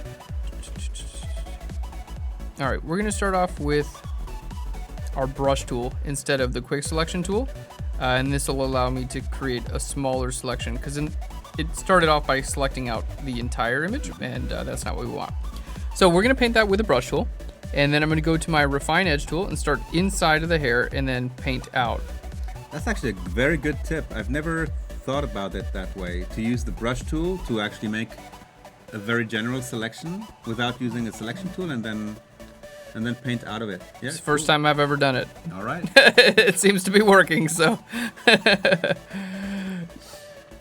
All right, cool. So here we can see we can change our transparency, and there we go. That looks pretty good. Now I'm gonna click on this decontaminate colors here, okay, which should do a pretty good job blending it in with our background. Now, that looks good. I'm gonna hit OK. All right, and here we have our new layer. I can hit Shift and click on my layer mask. You can see that's what our decontaminate colors will do. It'll kind of extend your colors out to the edge there. Now, in this case, let's go ahead and bring the hair right down here to the top of our subject. And if we need to do a slight coloring of the hair, I'm gonna show you guys how to do that as well. So let's click on our layer mask. I'm gonna simply paint black on my layer mask over top here because we want this to just kind of blend into the hair here, okay?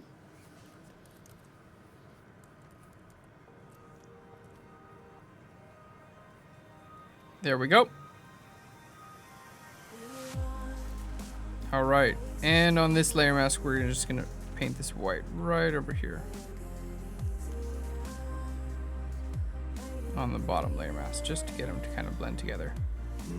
All right, and I'm gonna show you guys some cool tips to integrate these. So now we have our new hair here. You can see it's a little bit dark and it's a little bit like colored here. So we're gonna use a curves adjustment layer. Let's go to our layer, down to new adjustment layer. I'm gonna go to curves. Okay, I'm gonna go ahead and clip that. And now we can see we've got a bit of, it's a little too dark, so I'm just gonna click here and drag it a little bit lighter. There we go. All right, and now we can actually change our color here within curves as well. So we can go to our red channel and I can click here and just drag this down just a little bit. You can see there's a little bit too much red in there. So I'm just gonna click there and drag that down just a little bit, and that's gonna help our colors match a little bit better there. So my question for you now is, this takes, of course, experience to decide, what you just said. It takes a bit more red. It takes, it's a bit too light. So, what helps you? Like, what did help you to get to a stage where you can actually see these things? Did you study art or? So yeah, I did go to school for design, but I went to school for product design. So I did a lot of drawing, and a lot of I went to school for designing headphones and cars and stuff like that, which was a lot of fun. But as far as color, that's been a journey that's taken me years. I mean, I know for a fact that in 10 years, I'll be able to see color better than I do today. It's basically, when I think about color, especially in Photoshop, let's go ahead and I'm gonna add a color balance adjustment layer to help you guys think about color a little bit better, especially when it comes to Photoshop. So if you guys are using RGB color mode in Photoshop, basically you have 3 color channels. You have your red, your green, and your blue. And then the opposite is gonna be cyan, magenta, and yellow. Okay? So for this, if you see an image and it looks too yellow, okay, basically you just add more blue. So this is too yellow and this is more blue. So if you guys are just starting to work with color, I would highly suggest using this color balance adjustment layer because it's visual and it's really easy to use. So, okay, a little bit more green, a little more magenta, and just go back and forth with these sliders and kind of get a familiar idea. So the next time you see something like that, you're like, okay, it's got too much green in there. I need to pull that down and get some magenta in there. If it looks like that, okay, a little bit too much red, I need to pull that down and bring more cyan into the image. And again, with these adjustment layers, you can't do any wrong here, because if I close this out, I can always just double click here and go back to it and edit again. So you don't really have to worry about making a wrong decision. Yeah. Because there's one question from Tuscan91. Any advice for the colorblind? So basically what we're talking about the colorblind, the light colorblindness is, I guess, from greens and reds and things like that. Right. Of course, it makes things a bit more difficult. I am colorblind, but I have a career in design, and it didn't really stop me. It did stop me at the beginning because teachers would tell me, you're colorblind, don't even think about doing design. And I battled through, and I think Tuscan91, if you're colorblind, battle through as well.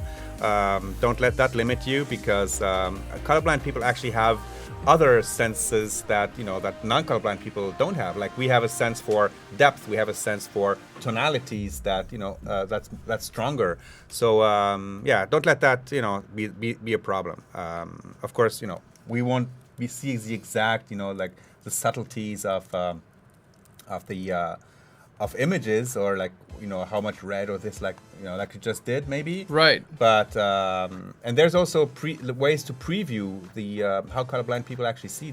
Do you have that in Photoshop? Yeah, or it does. Just in Illustrator? It has it in Photoshop too. Okay, cool. Yeah, I'll click on that for a second. But I just wanted to another friend of mine, Joel Grimes, who's a amazing sports and action photographer. His work is absolutely beautiful. He does these really stunning sports portraits, and he's got a very successful career, and he does really beautiful work, and he's also colorblind, so his images have a certain look to them, and I've talked with him about it, and he says I usually don't use too much bright vivid colors. It's usually a little bit more muted, and and he works with other people to hey, does this look really weird or not?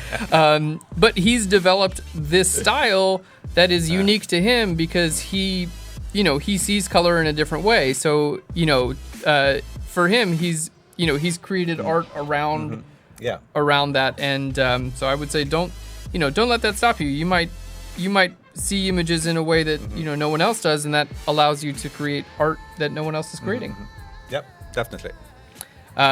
Okay, so here in our view, we have a proof setup here, and there are 2 color blindness options here. So we have Protanopia and Deuteranopia. I obviously saying those wrong. Well, but the difference is mainly between the greens and reds and things like that. I know they're slightly different the two, but basically it's the same kind of thing. But that's so basically now you're seeing like I do.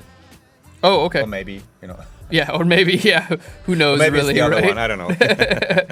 Yeah. So go to View and then Proof Setup here, and you can click on one of those. There we go.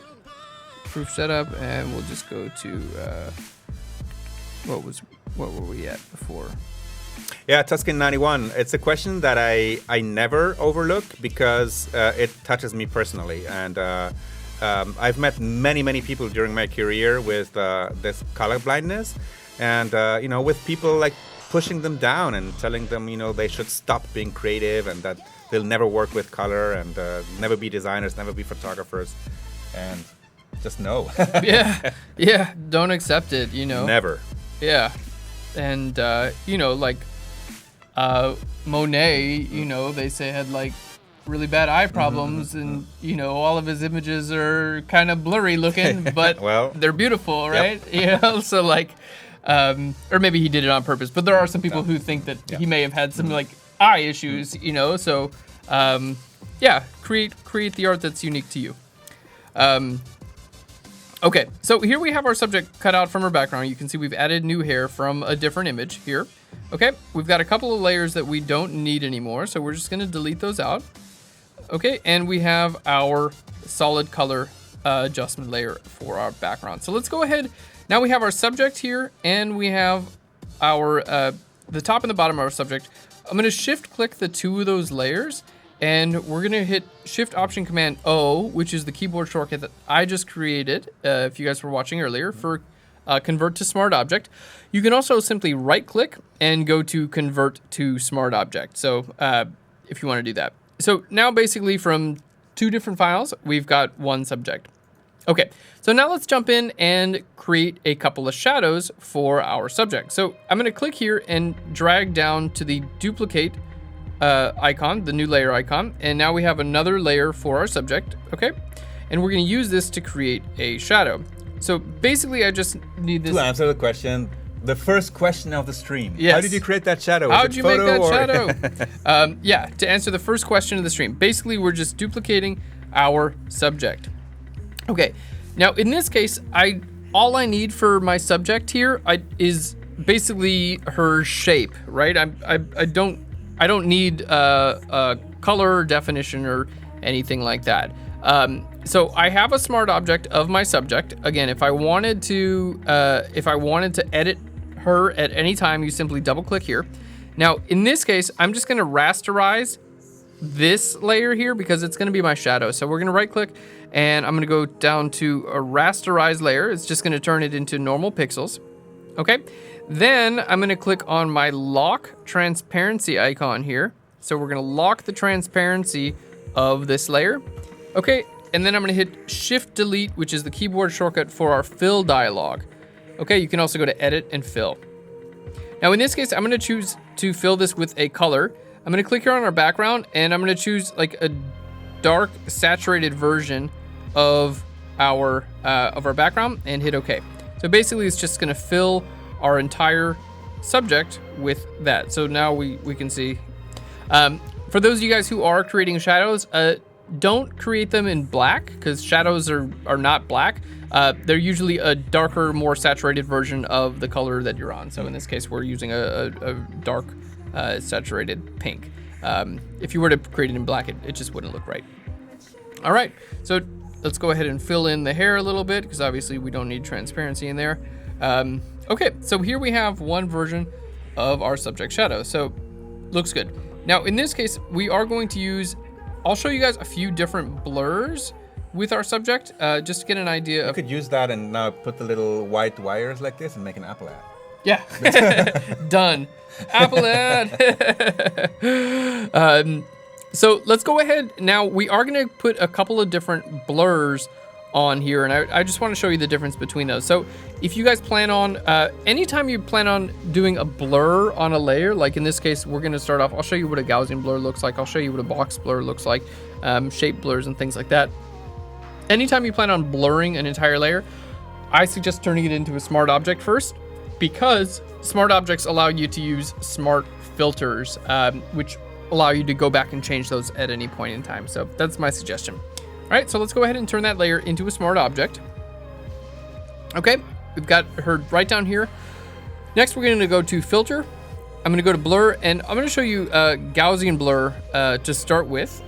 So a Gaussian blur, it's a great like general random blur that I use a lot, except when I'm creating shadows, because it doesn't tend to look realistic when creating shadows. So there we go. So that's a shadow using a Gaussian blur. Now let's just go ahead and duplicate this layer, and I'm gonna change the Gaussian blur. I'm gonna use a different blur here. So let's go to filter, blur, and then we're going to go to our box blur, which is basically, it's similar to a Gaussian blur, but you can see our edge treatment is much different, and this is how shadows like are actually rendered. From various light sources. From various light sources, yeah. So you'll have a shadow with like a fuzzy edge here, but you can see the outer edge of the shadow is still pretty well defined, as opposed to a Gaussian blur, which is just completely blurred. And you know, if you are a photographer, you know, this shadow probably just looks more real to you. And I find that when I'm recreating a shadow like this, that I use the box blur, and it just tends to, it looks like a captured blur more than a Gaussian blur. So that's just a little quick tip for you guys. You can see the difference here between that. Nato Vision says, I can't believe I never tried a box blur. Yeah, basically I was going through this image and, you know, trying to create a realistic blur, and I was like, Gaussian blur, just not, I don't know, just doesn't look as real to me. So I suggest. So is there any other reason why you would use a Gaussian blur, maybe? Yeah, I use Gaussian blurs all the time. So for instance, if I was, let's say I was creating a vignette on this image, right? So I'll just click and drag this area down. I can use my elliptical marquee tool to, you know, create a selection and invert that here. So if I just want a super soft edge for a vignette, then, you know, then it would make sense. Yeah, then a Gaussian blur makes a lot of sense there. We'll just go, you know, give that like a very, very soft edge, you know, and right about that point, we have a really nice vignette on our image. So it's just most of the time I use a Gaussian blur, most of the time. But with shadows, I use a box blur. So, yeah, quick tip for you guys. All right, here you go. Yeah, Robzilla, box blur. Box blur. I know. It's I just discovered that like probably a couple months ago, and for shadows. Yeah, you discovered that a couple of months ago, but you said you've been using Photoshop for how many years? 10 years at least. And you see, that's a cool thing, that there's always something to learn, right? Yeah, there's always something. I mean, even, you know, with or without the product updates, there's, you know, box blur has been a part of Photoshop for years, but I've never used it to create a shadow because no one ever told me to do that, you know? And it just took, basically, I went back and, you know, I did a Gaussian blur, and I've just never been happy. Shadows are hard because they don't look right, and because they need to have a blur, but they need to be defined too. And again, I wonder, you know, if you make shadows like in InDesign or Illustrator, like, I know you should never do shadows on text and stuff like that, but I wonder if there's box blur for that sort of stuff as well. I don't know. I'll need to check. Okay, yeah, interesting. And yeah, like a drop shadow for text, I think is totally fine, you know, regular. But I think a shadow that you want to look photographed is, it's just looks a little bit different.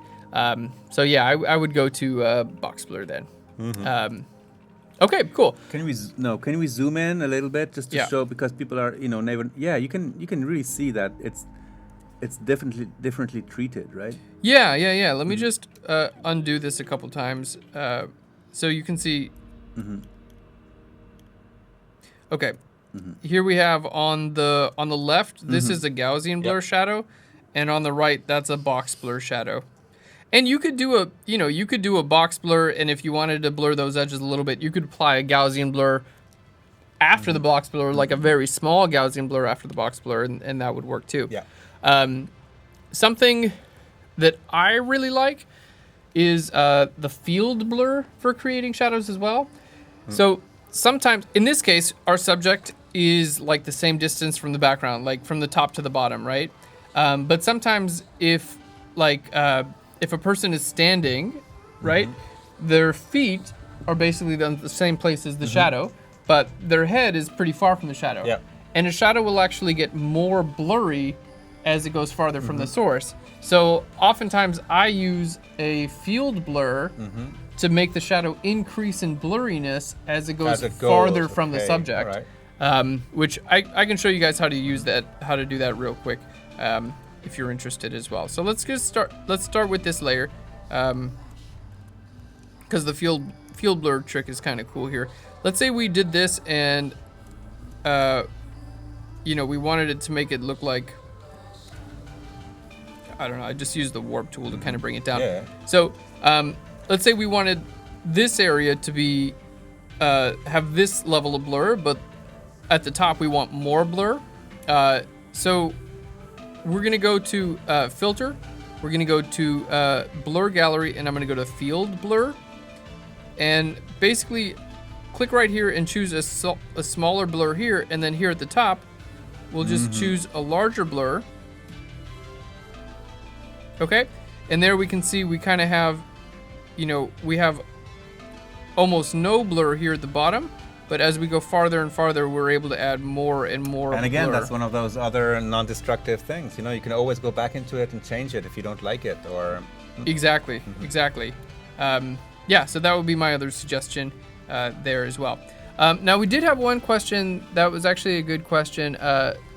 Josso Airy said, the lighting on her is kind of soft, though. A hard shadow like that is never going to look 100% realistic.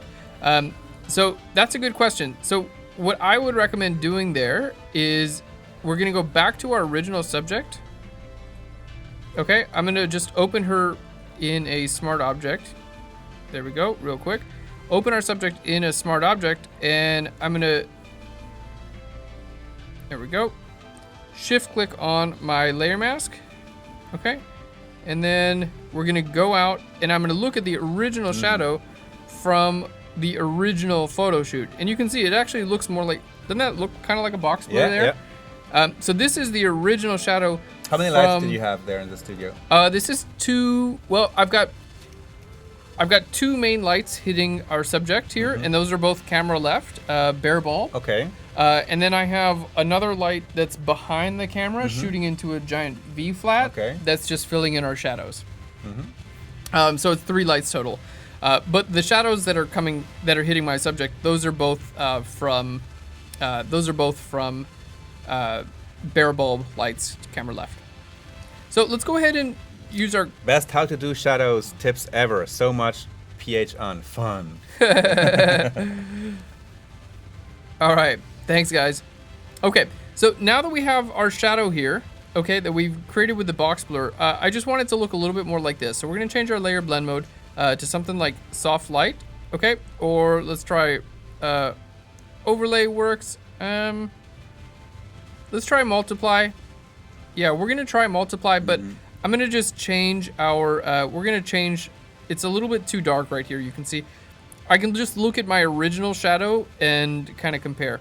So I'm gonna grab a hue saturation adjustment layer and go ahead and clip that, and we're just gonna bring our brightness up a little bit and our saturation up as well. Okay, so here we're kind of matching, I'm just kind of looking at the shadow here on the left and doing, what I can to match it. It's not perfect just yet, but basically just changing the color. There we go. That's looking pretty good there. Okay, so here we have our shadow. Let's go ahead and group that together. And we're going to place that on our subject there and maybe just rotate that around, and then you can warp and scale and all kinds of fun stuff there.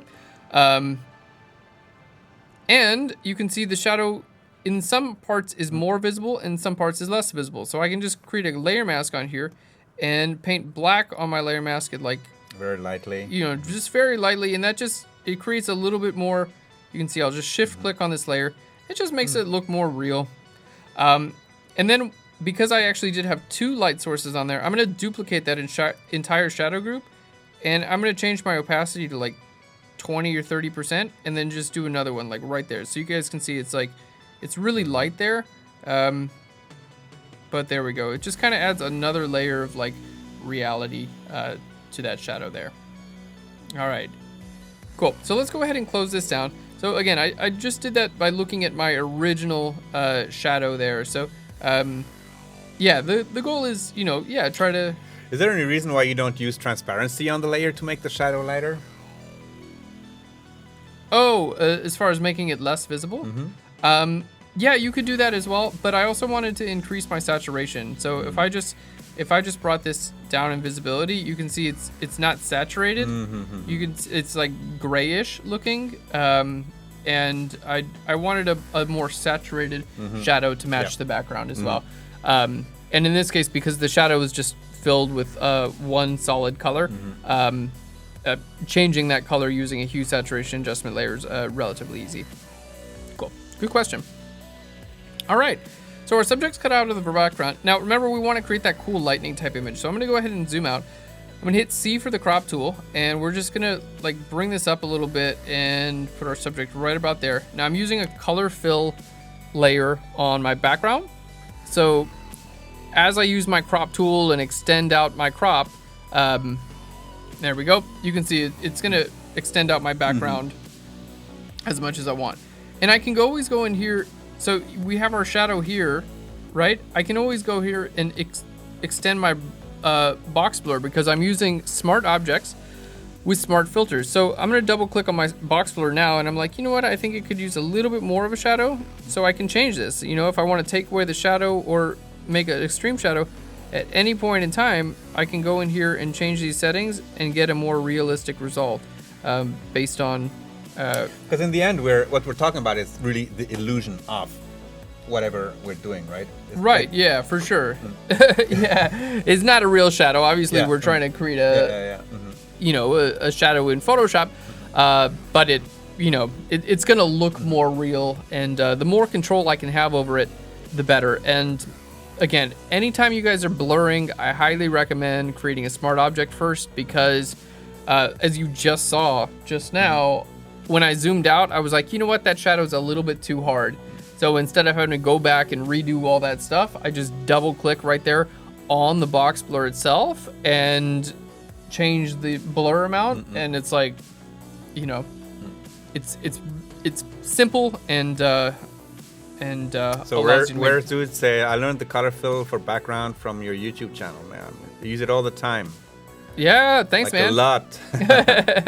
Yeah, even, if I photograph a subject on a, like in this case, our subject was photographed on this pink colored background, I'll still cut them out and then load a solid color, with the same color a lot of the time, because it allows me to extend my document out, to infinity. Yeah. It's going to autofill.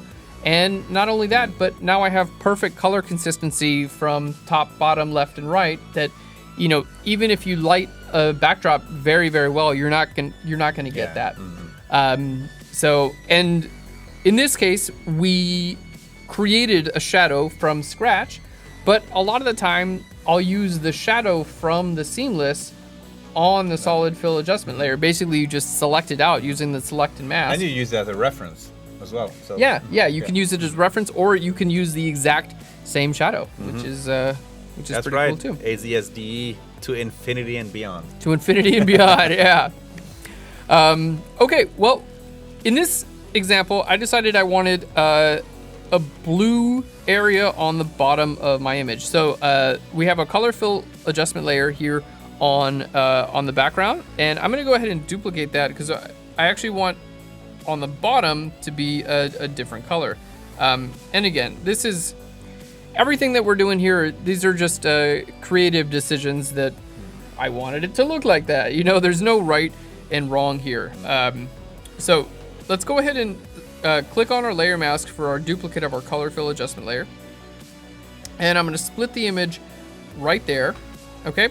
And on my layer mask, I'm going to hit Control or Command I to invert that. So you can see we have black on the bottom and white on the top now.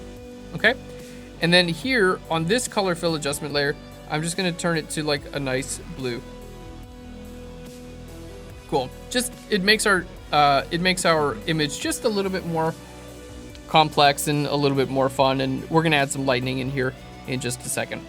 Now, that's the thing, and the thing I'm seeing constantly using is the masking. Instead of taking the vector object and making it smaller and having like background behind it and stuff like, no, masking is just the easier way. Just fill everything and then mask out what you don't need. Yeah, exactly.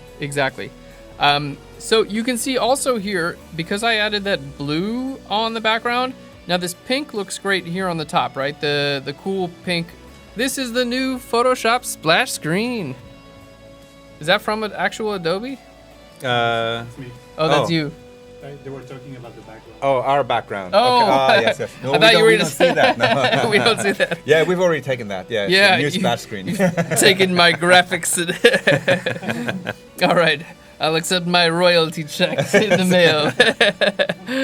Okay, so you can see the pink shadow that we created here looks great on the pink, but on the blue, it's the pink looks. It looks a little bit pink right here on the blue, okay? So here we have our shadows. So what I'm gonna do is I'm actually gonna split our shadows in half.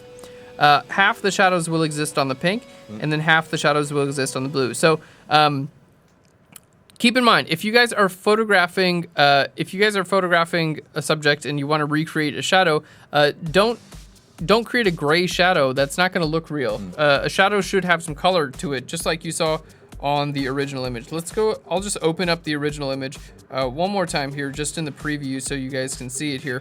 But you can see my subject with the shadow here on the pink. The shadow is pink, like it has color in it. It's not a gray shadow. So again, if we're gonna be putting her on a blue background here on the bottom, I can't use the pink shadow. I have to just use, I'm going to use a blue shadow. So here are the two shadow layers. Let's just hit Control or Command G to group those together. Okay, now I'm going to use a couple of clipping masks. So here I'm going to hit Option Command G. Okay, and that's going to clip. All right, in this case, I can't clip a group to a layer. Not a big deal. We're just going to use a smart object. Anytime you want a group to act like a layer, just convert it into a smart object, and then basically you've got a group that acts like a layer now. All right, so converting this into a smart object. So what I'm doing for everyone who's following along, I'm splitting this shadow in half because I have to color the top of it differently from the bottom of it because I added a new background color. And it doesn't make sense to have a pink shadow on a blue background. It should be bluish. All right, so we're just converting this shadow into a backdrop there, and let's go ahead and change our blend mode to multiply. Okay, so now we have our shadow as a smart object. Again, if I want to edit this at any point in time, I can just double click here. Okay, I'm gonna hit Option Command G, which is the keyboard shortcut to clip that. Okay, so we're clipping our shadow to this background.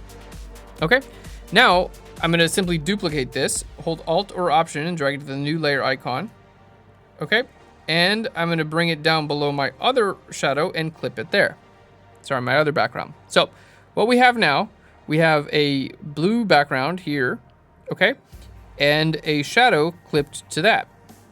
All right, we also have a pink background here and a shadow clipped to that. So basically we started out as one shadow and I just cut it in half. So now here on this shadow, what I'm gonna hit is Control or Command U on this shadow, and I can simply adjust the hue of this shadow to fit with the hue of my background. So you can see dragging it over to the right, let's hit OK there. Because it's a smart object, I can turn this off or on. So you can see before it looks like a pinkish shadow on a blue background, doesn't look real. After we have a blue shadow on a blue background and it looks real now. Yeah. So, again, this is probably not a problem you're going to encounter with your images, but you get an idea of workflow and just general problem solving. And if you change the masks now, right? If you make them higher or lower, yeah, it's exactly. like automatically adjusts, right? Because we're using this layer here is the full shadow. This layer is the full shadow here. It's just clipped to the different layers. So yeah, if I for instance change the height of my layer mask, that's pretty cool. So I can bring the blue up and the shadow changes to the blue automatically. Non-destructive, people. Non-destructive. Yeah. Leave no pixel behind.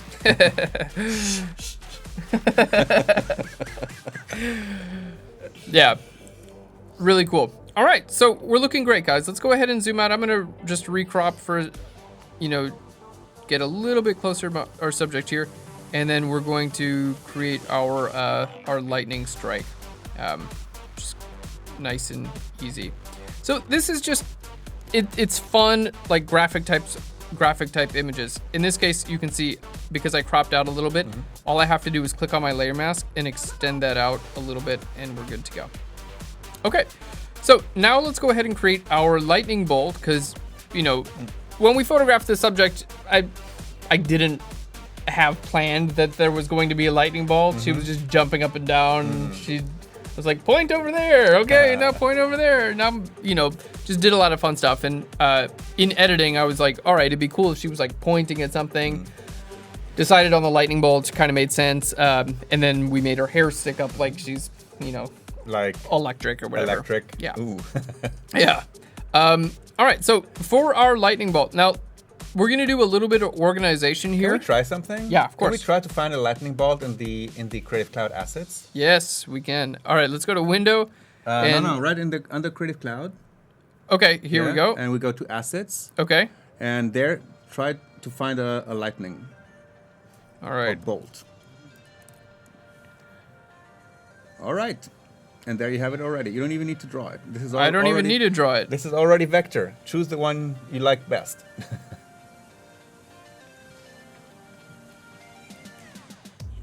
All right. Or maybe you need to draw it. I don't know. No, I like these. No, I'm being picky right now. Okay. Yeah.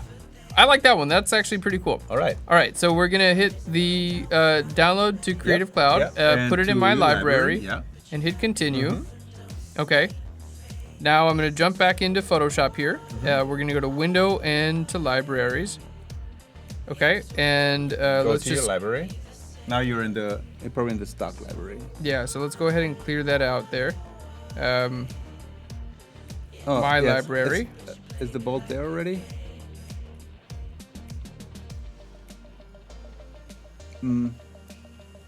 This is the one, right?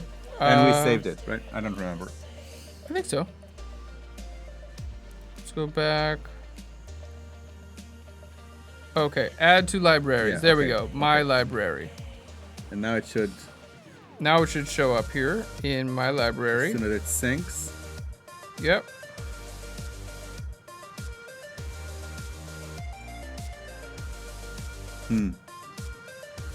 Well, let's not lose too much time over that, but that's... like creating a new library, you mean? Yeah, let me just try that. Okay. All right, so creating a new library there.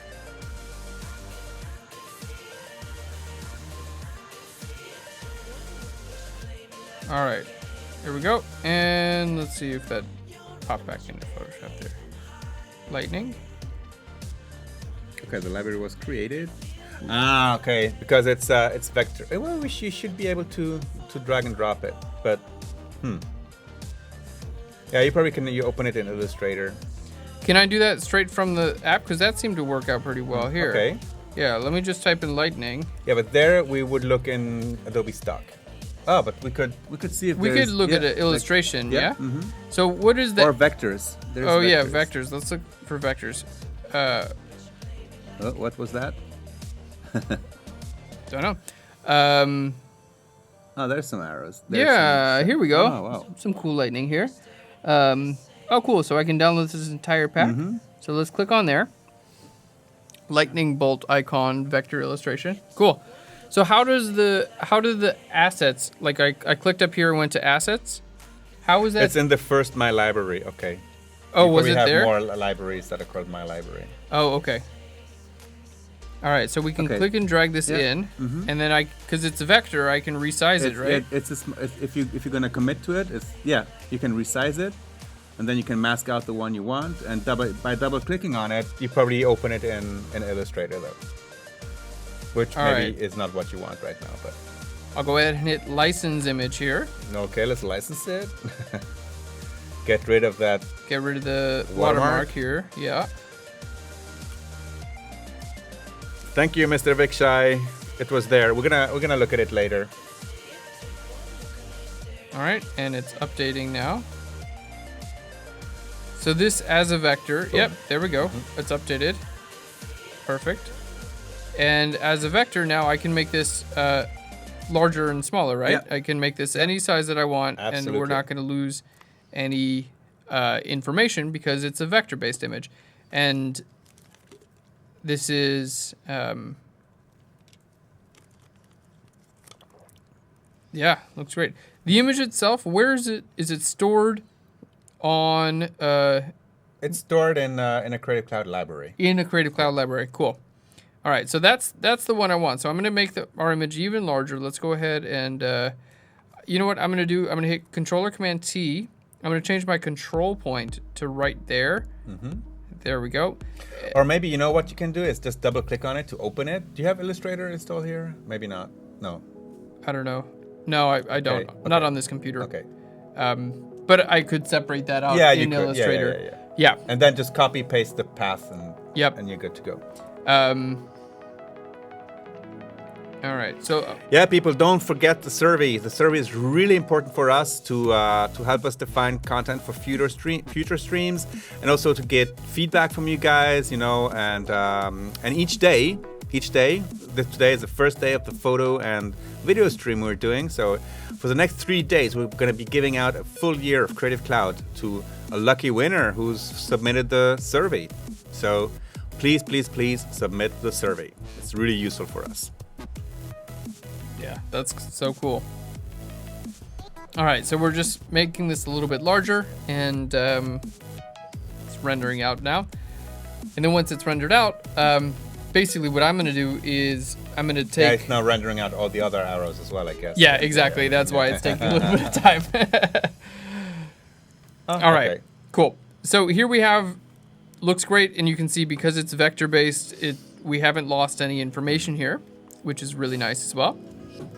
Okay, now as far as turning this black area into a selection, there are a ton of different ways to do this. I'm gonna show you guys how to use, well, we can just go to select and down to color range, and I'm just gonna click on the eyedropper here on the black, okay?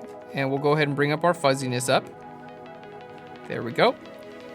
And let's hit okay there.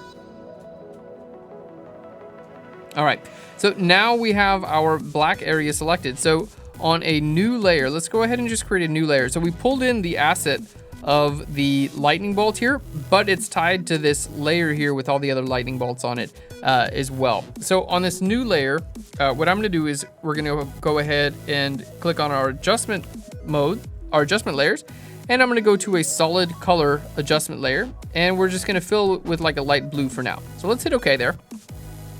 So if you have a selection already active and you create an adjustment layer, it's gonna load that selection into the layer mask of the adjustment layer. Okay, so now let's go ahead and turn this off. There we go. And let's bring this up. All right, looking great. Now, in this case, when I made this lightning bolt into a selection, I used select color range and I selected out the black, but it also selected some of the color. She's got some black in her, dark areas in her skin as well. So I'm gonna hold Alt or Option and click on my layer mask so you can see this is what the layer mask looks like. And really easy, simply grab your marquee selection tool just like that, and I'm gonna hit Shift Delete, and we're just gonna fill that with black. Boom. There we go. Alt or Option. There we go. So now we have a really cool lightning bolt. Not only that, but it's a solid color fill layer as well. Let's go ahead and just delete our original lightning bolt icon. We don't need that guy anymore. Okay. Now I'm gonna get organized real quick because we have our background here. So I'm gonna shift click those layers, Controller Command G. Let's double click and call that background. Okay. We have our subject here. So let's hit Controller Command G on our subject. Yeah, the negative always looks creepy. Yeah, this is something, that I asked myself, why does a negative image look creepy, like psychologically speaking? Yeah. What is it in our, in our collective memories that make a negative look creepy? I would say also movies in the 80s. Movies in the 80s? That's one of the worst effects you could use, one of the first. Oh, yeah. In all horror movies, it was like flash with negative. Yeah. Yeah, you probably just associate that So with basically, creepy. if you're scared of negative images, basically you're already telling us your age, so you're from the 80s. You're from the 80s. No, Ray March, that SurveyMonkey page will not spam you if you participate. And we will not spam you, that's for sure. We promise, right? We're not gonna... I Okay, Michael Shays promises he will not spam. Yeah, philosophy with Rufus. All right. Okay, so Evil Cerise is 19 years old, so she hasn't lived through the years of 80s horror movies, so yeah, I don't know. It must be like Cats and Cucumbers, Cats don't like cucumbers? You've never seen the video? No. You should Google Cats and Cucumbers. They run from what happened? Let's just watch one. So the cucumber. Yeah, you see, it's already finding it. Okay. Cats and yeah. Let's just run the first video you see. All right. This is Go full screen.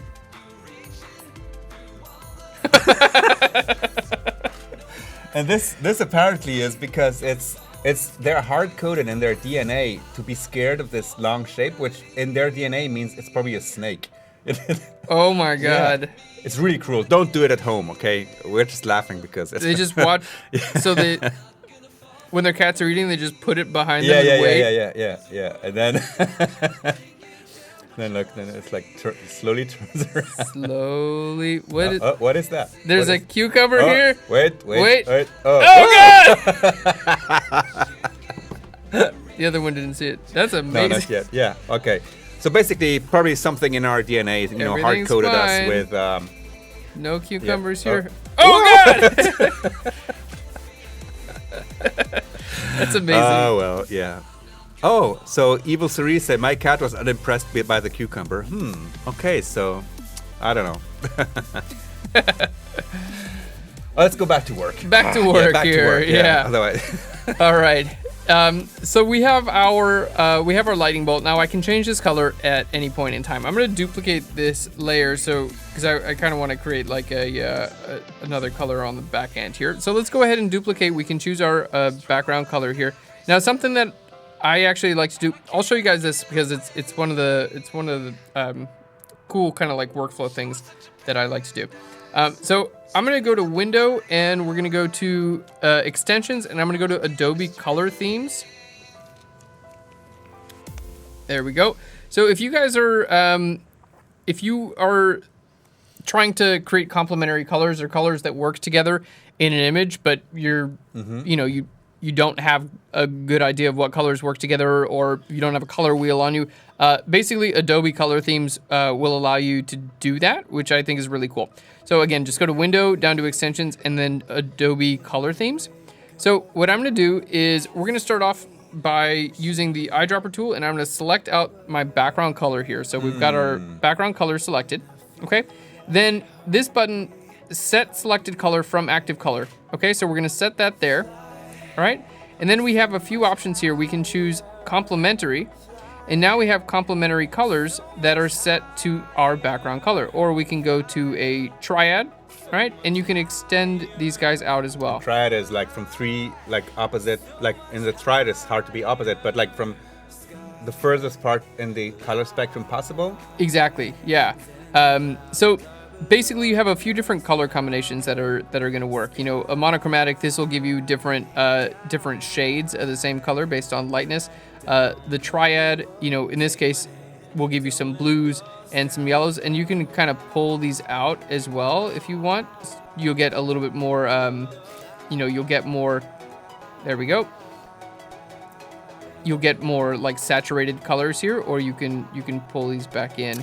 And coming back to the conversation about color blindness before, like learning colors that way, this is, I was really lucky. I was at the art center and I had my color theory teacher. I went to him the first day. I said, I'm freaking out, I'm gonna fail this class, and I don't see colors the way people. So he said, okay, you're gonna learn colors mathematically, and I said, oh, okay, interesting. Cool. So I learned them by numbers, and these windows there make it so much easier as well to understand where in the spectrum they are, and if I'm doing a red or if the red is turning into orange or things like that. So super useful. Yeah, that's really cool. And yeah, if you guys are colorblind or you're looking for colors, you can click here on your color window and you can see your red, green, and blue values and hue, saturation, and brightness, things like that. So I'm using Adobe color themes here. Basically, that'll pull up the pink color from my background, and then I can add this to my swatches. So I can add all these colors to my swatches. So let's just go to window and down to swatches. Okay, and we can see, just click here, and I'll just make this a little bit larger there. And you can see all of these colors are now in my swatches. And if you go to your libraries, okay, you can also see in our current library, which is our, we named it Lightning, we have a new color theme as well, and it's these colors as well. So the reason I like about the libraries is if I click on this color, I can click on my different colors in the library, and it'll automatically adjust a solid color adjustment layer. It'll do that with text as well. It won't do this, like if I'm clicked here and I click on the swatches, it's not going to automatically adjust my layer. It'll just adjust my actual color. But if you do it here within your color themes, you can see it's going to automatically adjust your solid fill adjustment layer. And if I had some text on here as well, let's just make some text, OMG, there we go. Let's put that right there. You can click on your text, and then you can click on different colors in your color theme in your library as well, and it'll automatically update those as well. So it's just it's a nice quick way to be able to see a few different, there we go, a few different complementary colors. And that was just super quick, like let's, I'm gonna hit F one more time so we can just see a full screen. There we go. So what was so cool about that is this lightning is now like, it fits perfectly into my image. I didn't have to try to like think about what colors would work there. It's just like, all right, cool, use that yellow and use that blue. And now it's like, it integrates so nicely into the image, and I didn't have to think about it. Using simple color rules that, Yeah, so if you guys are, designers and you're working with color themes and things like that, you can create your own color themes here as well. And you guys, you can actually explore color themes as well. So people, I'm not sure, are these user submitted color themes here? Yes, all of them. So basically when you create these color swatches, these color combinations, using, Adobe Capture, for example, on your phone, it saves them to there. And when you create the color scheme, you can ask for it to be private or public. Okay, and when it's public, you give it a name and something, and it goes there, so people can actually, use it as well. Yeah, that's really cool. So yeah, for designers or even photographers, a lot of the time when I'm creating a concept for a photo shoot, there are obviously a lot of things to think about when you're trying to create a concept, but a lot of the time I'll just find a color palette before. So whether in this case it's we've got a pink background, a blue background, and some lightning as well. There are always going to be certain color combinations that are going to look good together. So a lot of the time I'll define that color palette beforehand, and that'll dictate the color of the clothing that the people wear, the color of the backdrop, the color of the props, even down to like the editing. Maybe I'll put like a little bit of blue into the shadows of the images that that kind of goes with the color theme as well. So Have you ever used Adobe Capture to do things like that? No. No? I think we should do an Adobe Capture little demo here. Let me see. Let me just go in here and let's put this on screen. So basically, let's see. All right, so basically in our Adobe mobile apps, we have Adobe Cap, Photoshop Mix and Photoshop Fix, Yep, right? yep, I've used Lightroom those. that you're using. Yep. And Adobe Capture lets me do various things. It lets me capture colors, patterns, shapes, create brushes. Very interesting for Cool. Photoshop. Very cool. And looks for videos. So the color LUTs.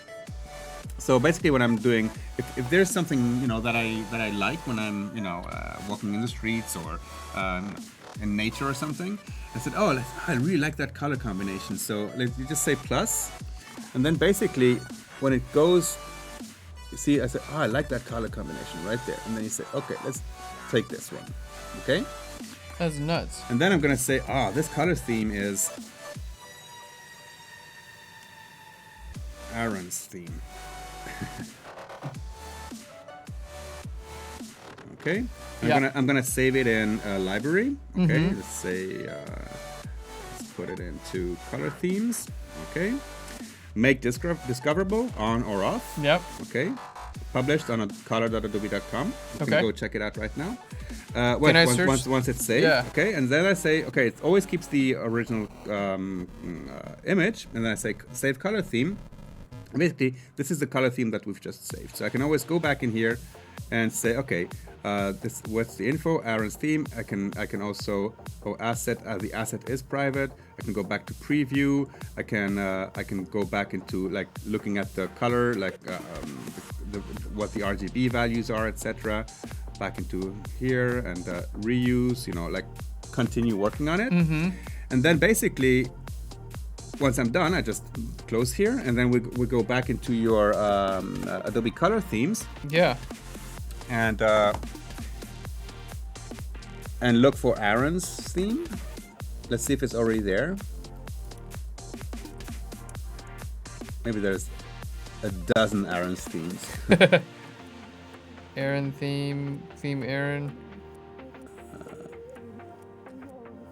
Oh, well, there's a lot of Aaron's themes. Yeah. Okay, I should have given it another name. But anyway, at that point, the pictures, the colors that I've captured there, not only appear in there, but it also appear in my libraries where Cool. I can reuse them. And so basically it's just grabbing inspiration out there and taking it home. That is so cool. All right, and then can you share that with me also? Sure, I'll share it with you. Like within the app, you can like send. Yes, I could. Say, hey, send this to. Let's do it. All right. You need my Adobe Creative Cloud login? No, I think I just need your. Let me see what I need. All right. Okay. I'm gonna email it to you. We're not. This is not broadcasting, so you can. Oh, it's not broadcasting. Oh, wait.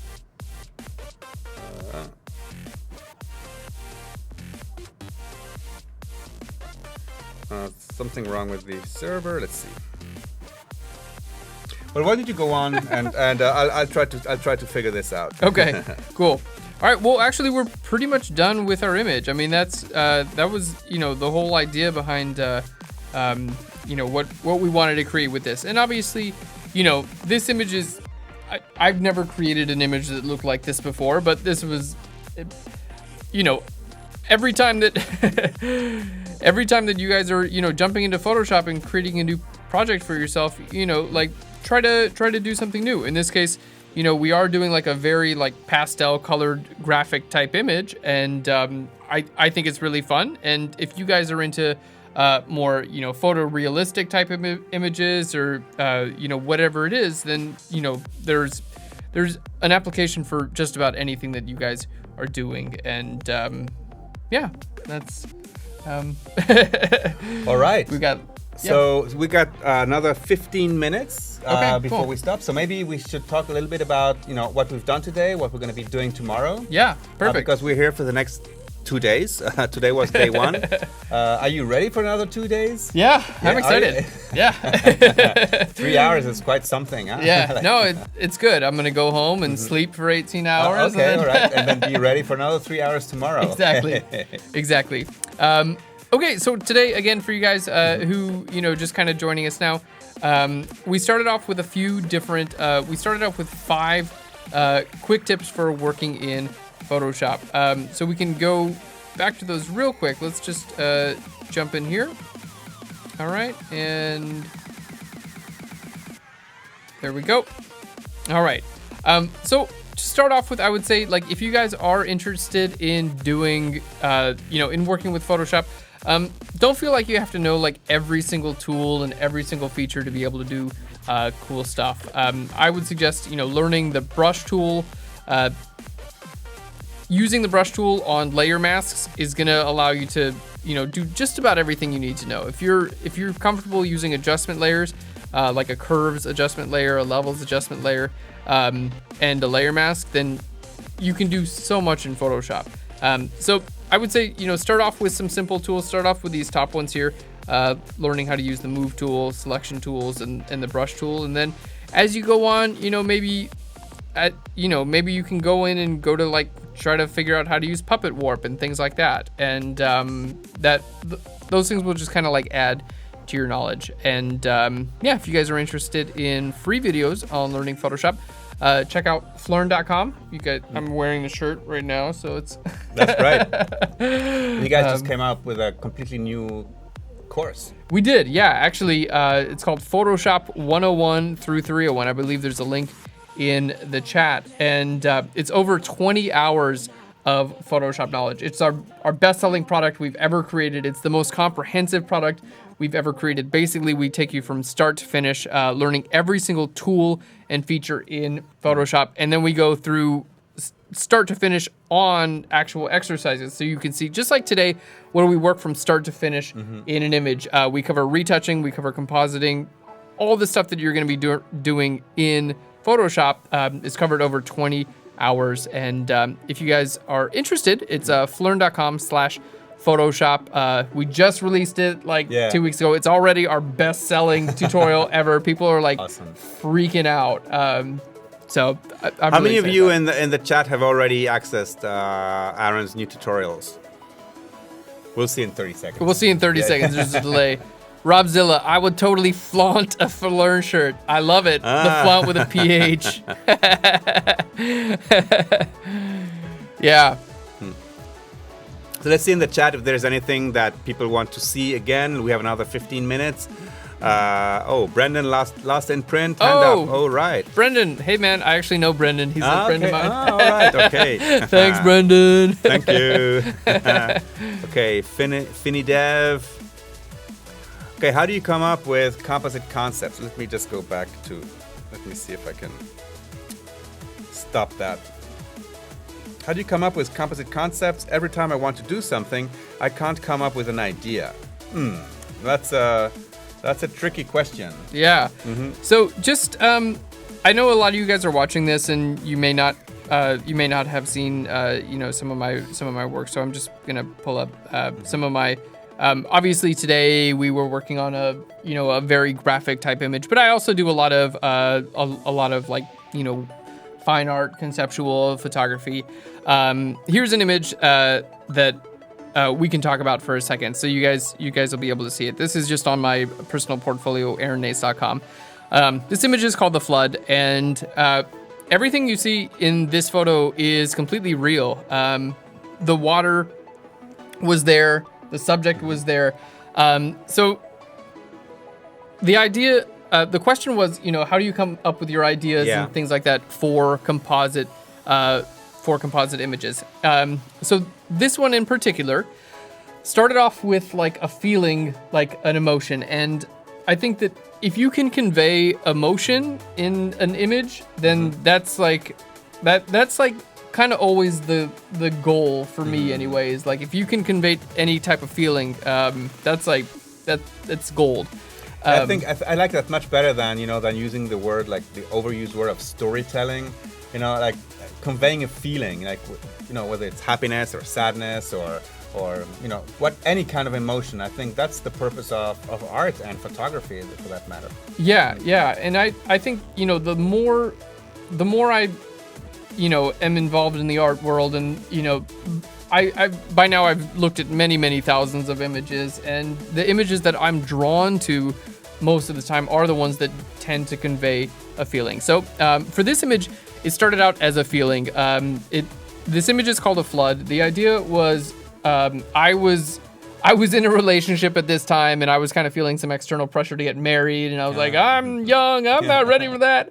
And I was feeling just like totally overwhelmed by all of it, and I was like a flood of emotions. It was just like, it was overwhelming, and like I couldn't deal with it. And so I kind of turned like the emotion that was going, you know, the feelings in my life into an image. So the idea was like a flood of emotions, and I translated that into, you know, I didn't photograph myself, I photographed a bride instead. So we, you know, found a local model and bought a really inexpensive wedding dress, and I started out sketching. So the very first thing I did, you know, just on like a piece of paper with a pencils, you know, just kind of sketching out different ideas. Flood, I was like, okay, flood of water. And I was like, man, how cool would it be to have a subject like sitting on a stairwell with an actual flood of water like coming around the subject. So just did a relatively simple sketch. And, you know, from there, I worked with a couple friends. We found an abandoned barn in North Carolina. So it's in a barn. This is actually, you know, photographed.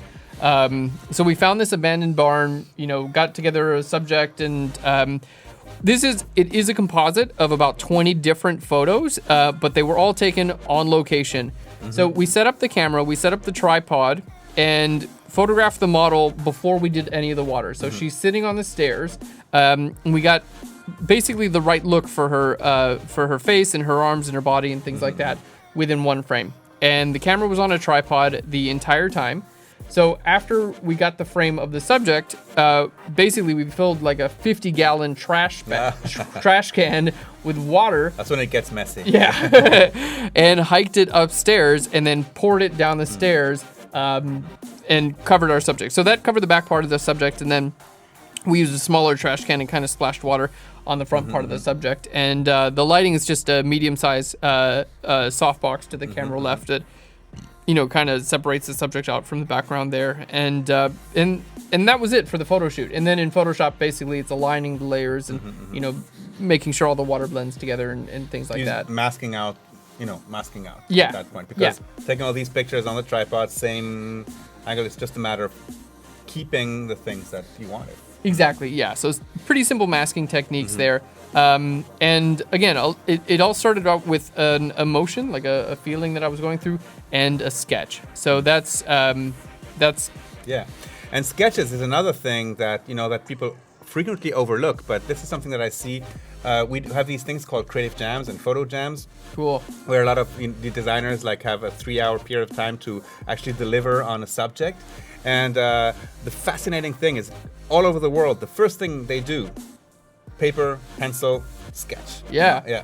And it's quick, you know, it's a way to just get like your idea out on paper, and you can build so much from a sketch. You can build composition from a sketch. You can build, you know, like balance. You can, a lot of the time I'll even figure out my focal length from the sketch too. Like, okay, this is like, all right, I need the floor and the ceiling, so I got to use a wide angle lens here.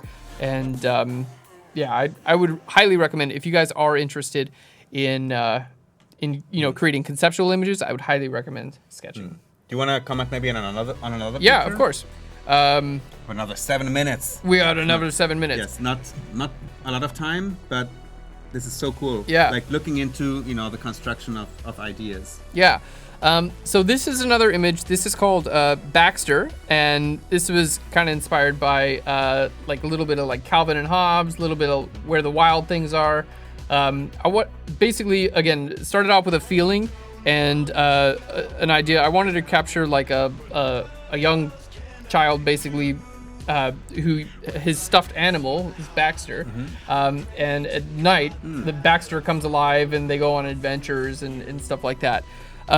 So this image is basically Baxter, who's on the right side of the image. If you guys can't see him, he's a little bit dark there, but Baxter's actually real. I made him out of like fake fur and like I made a foam base and then like made the fur, and I went on eBay and bought like taxidermy eyes and a nose, and the horns are made from goat horns. Wow. His eyebrows are made from foxtails. His teeth are buffalo teeth. That's like, another lesson, like preparation, like, yeah, a yeah. good picture takes a lot of work. Yeah, I mean, just making Baxter for this image, took probably at least like 20 hours to do, sketched out and stuff like that. And Des Prayer asks if he made it to the new studio. Yep, Baxter's in the new studio with us now. How big is Baxter? He's like 3 feet tall. Like this? No, he's taller than that. He's like oh wow, he's like okay, this. okay, yeah, okay. he's like this. So we photographed him in the studio, tried to match the lighting to the background, and then I composited him together into the background. And we have a tutorial on this, so if you go to Phlearn.com, you can actually learn how we did this actual photo shoot and how to composite, Baxter into this. So basically, we made a miniature model, photographed it, and then in Photoshop just made him a bit larger. And the whole idea was like they're playing hide and go seek. So, whatever your idea is, you totally make it a reality through Photoshop and photography. And so that's another one of my favorites. And then let's click on this one. This is an image called Going Home, which the bottom part of the image, so where she's underground, that was photographed. I was on a ladder about 10 feet up in the air, pointing straight down. So we dug a giant hole in the ground. So we photographed the model, from the top down to get the bottom part of the image there. And again, I sketched this out ahead of time, so I knew kind of like what angles and everything like that I had to get. So for the bottom part of the image, I'm on a ladder. And then for the top part of the image, I'm like laying down on the grass, and she's laying in the hole with her legs sticking straight up. Oh. So basically put those two together to make it look like she's coming out of the ground. And then the dirt and the grass in the transition area, that's just like clone stamped and whatnot. Kind of a funny story. We didn't know it, but that root she's grabbing there, that big root, that's real. It's actually a poison ivy. Oh no! So she got all like. Everyone did. We had like God. 10 people on this photo shoot because we had to dig this hole. Like everyone touched that thing, and everyone got covered in poison ivy from this photo shoot. So totally, it's always an adventure when you go out and try to do something like this. But this is another great example of before I started the photo shoot, I decided on the color palette for the image. So we've got the reds here in the in the dirt. We've got green here in the sky. We've got like a bluish like lavender or in the sky here, and then the pink in the flowers. So this is another case of the color palette was decided before the actual photo shoot. All right. Yeah. Great. Well, I can't wait to see what we're going. Oh wait, let's just quick anticipation of what we're going to be doing tomorrow. Yeah, so tomorrow we're going to be structured relatively similar to what we did today. We're going to start off with our 5 tips to kind of get you guys working faster, more efficiently in Photoshop. And then we're going to be going from start to finish on another image. And throughout these 3 days, we're editing images from the Photoshop 101 through 301 tutorial, which we just released on Phlearn.com. Just released last week. Yeah. That was Wednesday or something? Yeah, last Wednesday. On Wednesday, yes, on Phlearn.com. So if you can't wait to see more of Aaron until tomorrow morning, go to Phlearn right now and watch some more Aaron and some more Phlearn. And we're going to be continuing the stream right now with Eric Kim, and we're going to have an awesome workshop on street photography. All right, so if you want to learn everything about street photography, stay tuned. We're going to be right back. Thank you. Thanks, guys. Thanks, Aaron. Yeah. Man, good job. Thanks, guys.